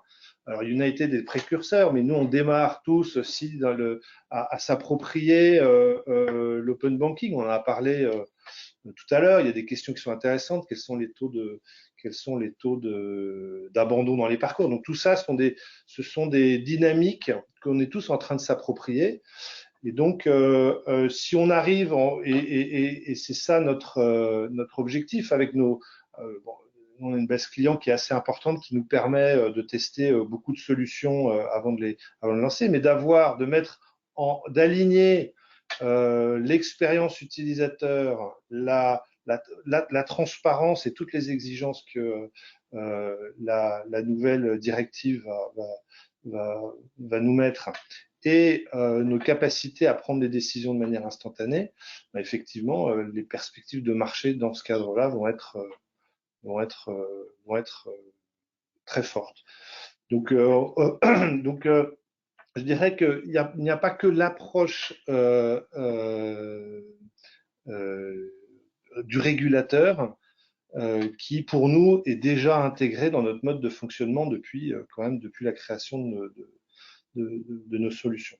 Donc ça va, donc la perspective, pour reboucler un petit peu avec ce que je disais tout à l'heure et ce qui a été dit très bien, c'est qu'effectivement, le marché va être réservé à des acteurs qui seront capables d'aligner une expérience utilisateur, une expérience marchand, une expérience des modèles décisionnels ultra performants. Et c'est pour ça qu'on est très confiant et on continue à avoir des taux de croissance qui sont très importants. Très bien, merci Christophe. Bertrand, même question, côté commerce, est-ce que vous partagez la même lecture que la CPR sur les éventuelles dérives ou risques associés à ce type de facilité de paiement? Oui, enfin, alors en France, comme je disais, avec la loi Lagarde, on était quand même déjà bien encadré, et les acteurs se sont quand même mis en ordre de marche depuis quand même quelques années sur ces sujets-là, hein. On a tout un tas d'instances qui surveillent effectivement le surendettement, la manière dont se passent ces opérations différées ou de crédit conso. Donc il y avait déjà un risque. On est déjà bien pourvu, et la directive va renforcer effectivement ces exigences de transparence et d'information du consommateur, ce qui n'est pas plus mal. Après, c'est ce qu'on disait tout à l'heure sur la partie, effectivement, sur la partie dérogatoire, hein, quelque part, ça va quand même un petit peu limiter, le régime proportionné va quand même un petit peu, je pense, limiter les pratiques, et quelque part, c'est peut-être un peu dommage, mais si les possibilités se développent sur du crédit conso plus classique, avec notamment, on l'a vu, l'open banking et les capacités qu'il donne effectivement d'analyser la situation d'un consommateur de façon plus précise pour lui proposer quelque chose de pertinent dans le cadre de son achat, ça va le faire aussi. Après, moi j'observe, on a fait un certain nombre de webinaires là-dessus. Il y a ce créneau de la facilité de paiement ou du crédit conso. Alors, il ne s'appelle pas comme ça, mais on voit qu'il se développe à partir de solutions open banking aussi en B2B, hein, avec des délais de paiement, ça s'appelle du financement, ça s'appelle des délais de paiement. Il y a des choses qui se font avec des acteurs de l'open banking et des assureurs pour proposer dans des règlements B2B des choses assez équivalentes à ce qui se fait là. Donc là, je pense qu'il y a un énorme potentiel aussi dans le marché B2B. Moi, je voulais alerter peut-être sur la data, parce que c'est vrai qu'on n'en a pas parlé beaucoup, mais vous faites tous un usage important de la data, et peut-être pas tous, je ne parle pas de vous autour de la table, qui êtes tous des acteurs très respectueux, mais peut-être que tous ne le font pas de façon aussi respectueuse. Puis on voit les GAFA qui, enfin, pour le moment, arrivent avec des offres. Hein. Je pense à Apple qui aux États-Unis, commence à proposer des choses. On a vu aussi les grands ICS, Visa, Mastercard, qui se positionnent aussi, ils tâtent le terrain. C'est-à-dire que le consommateur, il va dans son app bancaire et puis il peut a posteriori dire cette dépense-là, finalement, elle est un peu lourde, je vais la faire sur 3 mois. Il y a des solutions comme ça qui arrivent. Alors là, moi, je n'ai pas encore d'avis, je voulais entendre les commerçants là-dessus, mais peut-être aussi vous, les acteurs de ce secteur, comment vous voyez arriver ces nouvelles concurrences, non plus des fintechs cette fois, mais plutôt des GAFA et des grands acteurs de la place financière que sont les schemes internationaux. Moi, je peux initier une réponse. En fait, cette dynamique, effectivement, Apple ou GAFAM commencent à déployer, ou en tout cas ont affiché une volonté de déployer des solutions de facilité de paiement de manière industrielle et massive. Quelque part, chacun, ça va contribuer à faire progresser la dynamique de marché et quelque part, ce sera un marché plus important avec plus d'acteurs structurants. Mais ce seront chacun des acteurs qui réussira dans ce marché en forte croissance seront des acteurs très structurés et qui seront capables de gérer des flux massifs de transactions. Donc ce ne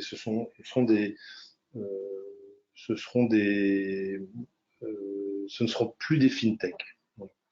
On peut peut-être ajouter quand même ces GAFAM là, dont on connaît le nom, ils ont pris beaucoup d'initiatives réussies dans le paiement, que ce soit Google, Apple ou Amazon. En revanche, ça fait très longtemps sur le crédit qu'on nous dit qu'ils vont avancer et qu'ils n'avancent pas vraiment parce que, j'aurais tendance à dire, chacun son métier.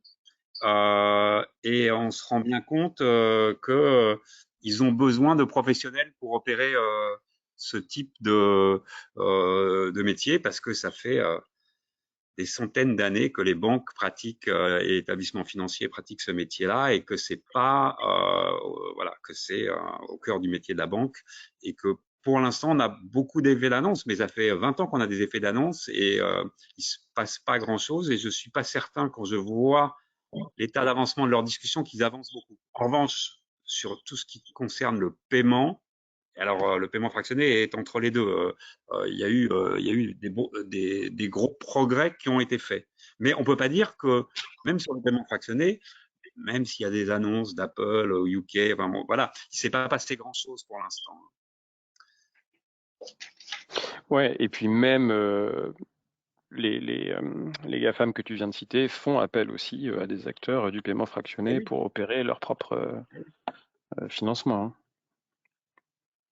Mais nous, juste pour reparler un peu crédit conso, nous on est très complémentaires là sur le BNPL, mais ce qu'on s'efforce à faire pour contribuer à à éduquer un peu la population, à la rassurer sur l'open banking et le pouvoir de l'agrégation de comptes bancaires, c'est prendre des parts de marché là où sont déjà Sofinco, Santander, Financo, CTLM, etc. On n'a pas vocation à les remplacer parce que on n'a pas la taille pour, ni pour le moment l'ambition, mais par contre, on voudrait, partout où ils sont présents, être présents et pouvoir être un canal possible ou alternatif à du financement très traditionnel.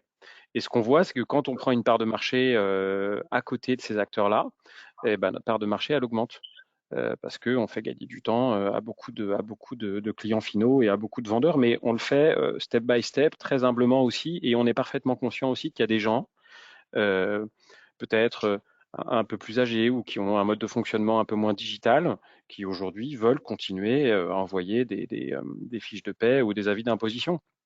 Donc il faut que les canaux, subsistent et nous on aime bien être une alternative, mais pas une omnicanalité. Enfin, je m'explique peut-être mal, mais là où on marche bien et là où on voit qu'on arrive à prendre des parts de marché et surtout à rassurer et à ouvrir les yeux à un marchand sur la puissance de l'agrégation, c'est quand on rentre dans une logique de test sur un périmètre donné qui s'ouvre ensuite, mais adossé à un acteur traditionnel du crédit conso, qui n'est pas nous.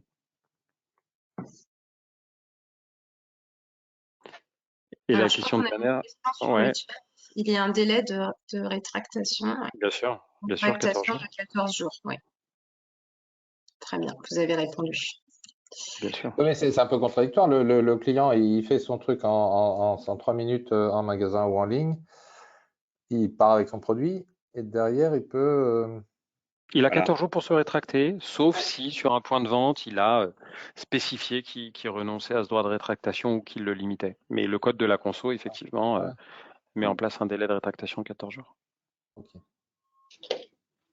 Très bien, merci pour ces éclairages. J'aimerais qu'on redonne la parole à la CPR, peut-être sur une partie un petit peu plus prospective. Si on se projette par rapport à l'évolution de cette tendance des facilités de paiement et tout ce que vous venez d'évoquer, hein, qui sont des évolutions convergentes à l'image de l'open banking, les nouvelles technologies, l'apparition des fintech ou encore les éventuelles initiatives des acteurs de l'Internet sur ce sujet, Geoffroy, quelles seraient vos recommandations pour assurer finalement des bonnes pratiques en matière de BNPL dans les prochaines années au regard de ces différentes innovations et stratégies des acteurs en place? Oh là, c'est un sujet vaste. Non, mais enfin, moi, je ne sais pas si on peut vraiment donner des éléments à ce stade sur ces évolutions-là. Les bonnes pratiques, en tout cas en termes d'information clientèle, on les a déjà passées dans nos rapports annuels et dans cette communication qui a été sensibilisée, de dire il faut que le client comprenne ce qu'il fait et donc de temps en temps, c'est vrai que la façon dont c'est fait, c'est pas toujours le cas. Donc je pense qu'il y a une question de bon sens, il y a une question aussi de rappel de la réglementation, mais ça a déjà été fait. Après, sur le caractère plus prospectif sur le développement de ces services-là, on voit que l'open banking a été un point important. On attend maintenant le cadre européen sur l'open finance. Je ne sais pas ce qui va être, ni dans quel contexte ça va être, mais on voit quand même que l'objectif de tout ça, c'est de permettre un meilleur partage de données, mais, et c'est un point important pour nous, avec le consentement client. Et on voit bien que le consentement client aujourd'hui, il n'est pas toujours forcément clair pour le client, parce qu'en fait, lui, ce qu'il veut, c'est payer, partir avec son produit. Donc, en effet, ici, il faut cliquer sur 4 boutons pour dire oui, oui, oui, je prends. Il va le faire juste pour partir avec le bien et pas forcément comprendre derrière ce qu'il y a. Donc, c'est un point pour nous de vigilance sur est-ce que le client a la maîtrise au final des données qu'il donne, est-ce qu'il a conscience des données qu'il partage. Je pense que en la matière, la DSP2 et le fait d'avoir ramené les acteurs de l'open banking dans le domaine régulé a permis quand même de s'assurer mieux, en tout cas, que ces sujets-là aient été pris en compte. Maintenant, en effet, on voit bien qu'on n'est pas que sur du compte de paiement. Enfin voilà, il va falloir qu'on élargisse un peu tout ça. Et l'open finance est un cadre dans lequel on va avoir, mais c'est un peu tôt d'abord pour savoir exactement ce qui va se passer, puisqu'on attend que la Commission révèle après autant de discussions et d'échanges avec les différents acteurs, sa feuille de route, si j'ai bien compris, le 28 juin. Donc là, on y verra peut-être un peu plus clair.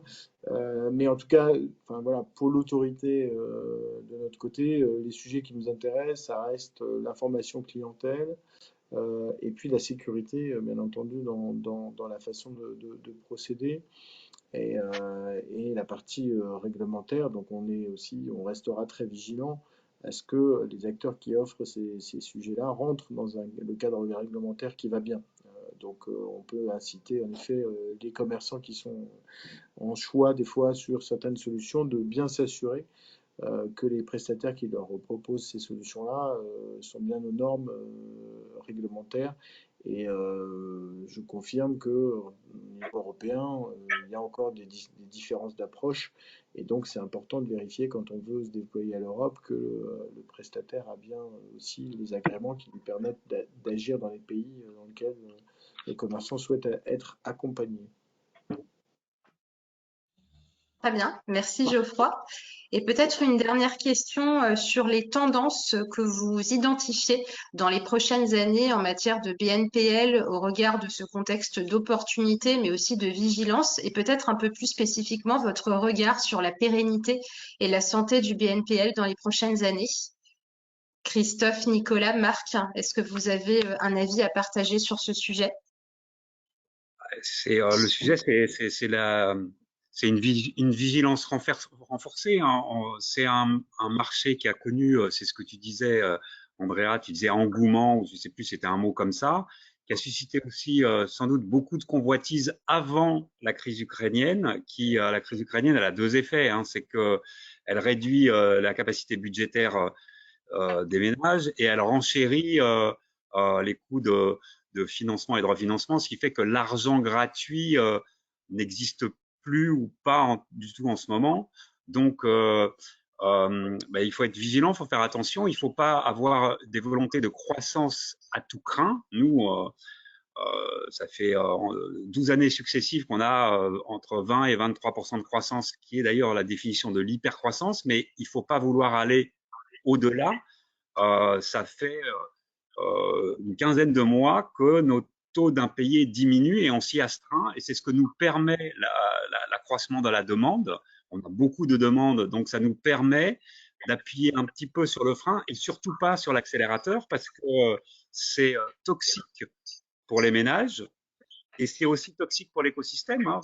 Nous, il y a certains acteurs avec lesquels on travaille, pour lesquels on pèse parfois sur certaines journées 40% du chiffre d'affaires.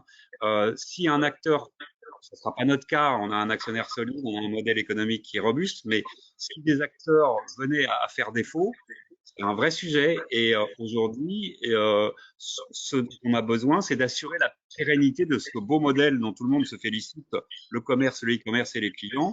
Et donc, c'est un principe de vigilance renforcée qui me semble essentiel à énoncer. Ouais, je suis parfaitement d'accord avec Marc. J'ajoute que en fait, les nouveaux contextes du coût de l'argent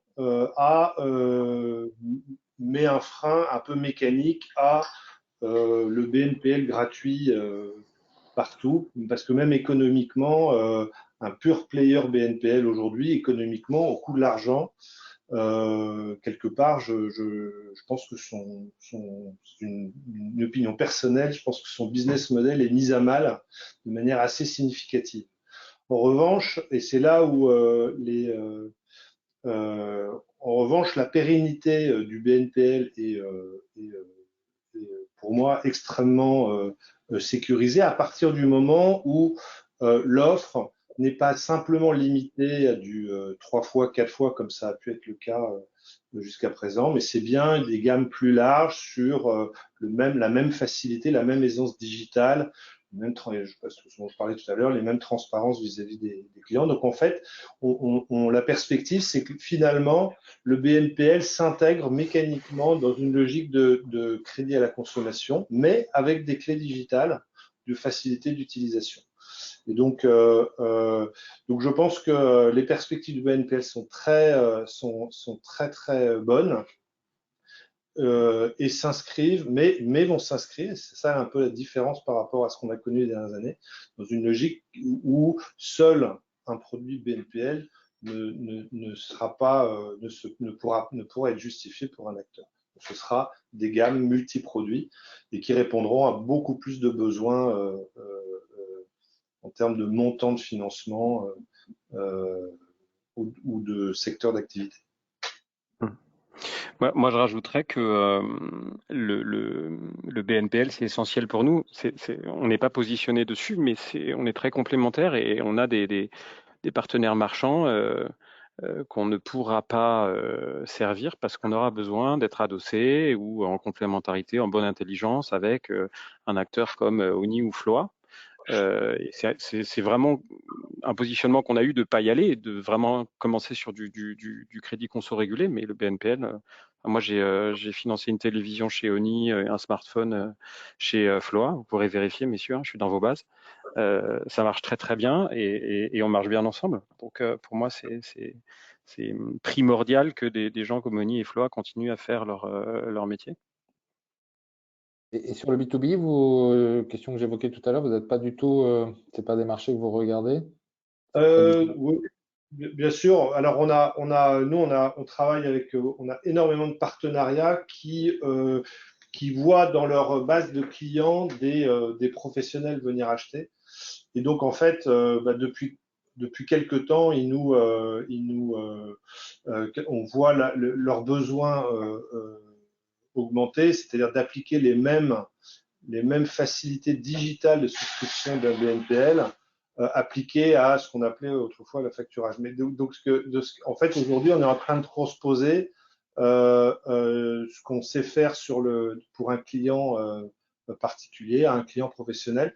Donc c'est un marché en très forte croissance pour nous. Très bien. Très bien, merci à tous. Donc, comme on est à quelques minutes de la fin du webinaire, je vais redonner la parole à Bertrand et Charlotte pour éventuellement poser des questions qui ont circulé sur le chat ou faire un mot de conclusion. Oui, il y a une dernière petite remarque Ah oui. humoristique de Bruno. Dans le contexte actuel, nous ne voyons-nous pas parler de Pay Now, Buy Later? Je comprends pas bien. C'est Bruno, tu peux nous... Oui, c'est effectivement un petit peu humoristique, mais ça sort. Il y a différentes, comment dire, allusions à ce genre de choses. C'est-à-dire que plutôt que d'acheter avec l'argent qu'on n'a pas, et vu le coût de l'argent, il vaut mieux pas économiser, mettre de côté pour pouvoir acheter plus tard. Mais c'est une vraie tendance. Enfin, il y a des choses un peu sérieuses qui sortent là-dessus. Bon, on n'a pas le temps, 5 minutes, certainement. D'accord.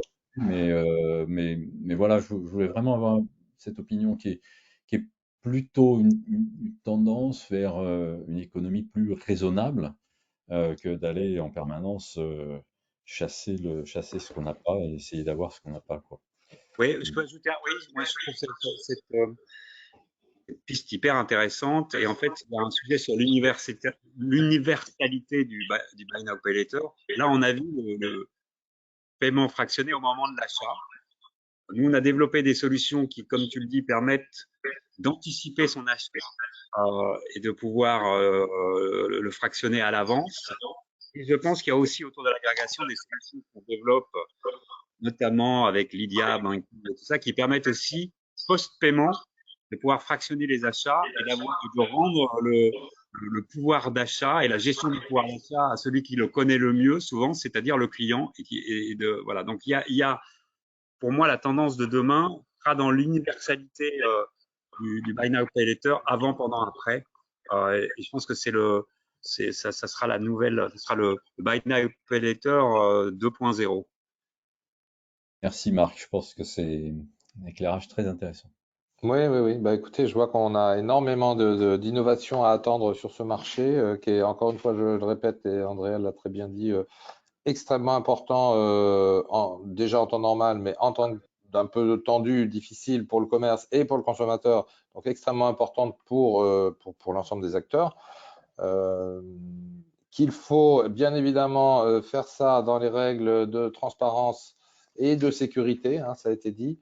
Et je vais terminer là-dessus en remerciant effectivement l'ensemble de nos interlocuteurs, Geoffroy, Nicolas, Marc et Christophe, et puis Andrea qui est toujours une maître des cérémonies parfaitement au point et qui nous prépare ces sujets de façon très, très professionnelle. C'est toujours un grand plaisir de faire des webinaires avec toi, Andrea. Voilà. Merci Bertrand, plaisir partagé. Merci à tous. S'il n'y a pas d'autres questions ou remarques, je vous remercie à tous et à très, très bientôt sur de nouveaux webinaires. Merci. Bonne fin de journée. Au revoir. Bonne journée à tous. Au revoir. Merci à tous. Bonne journée.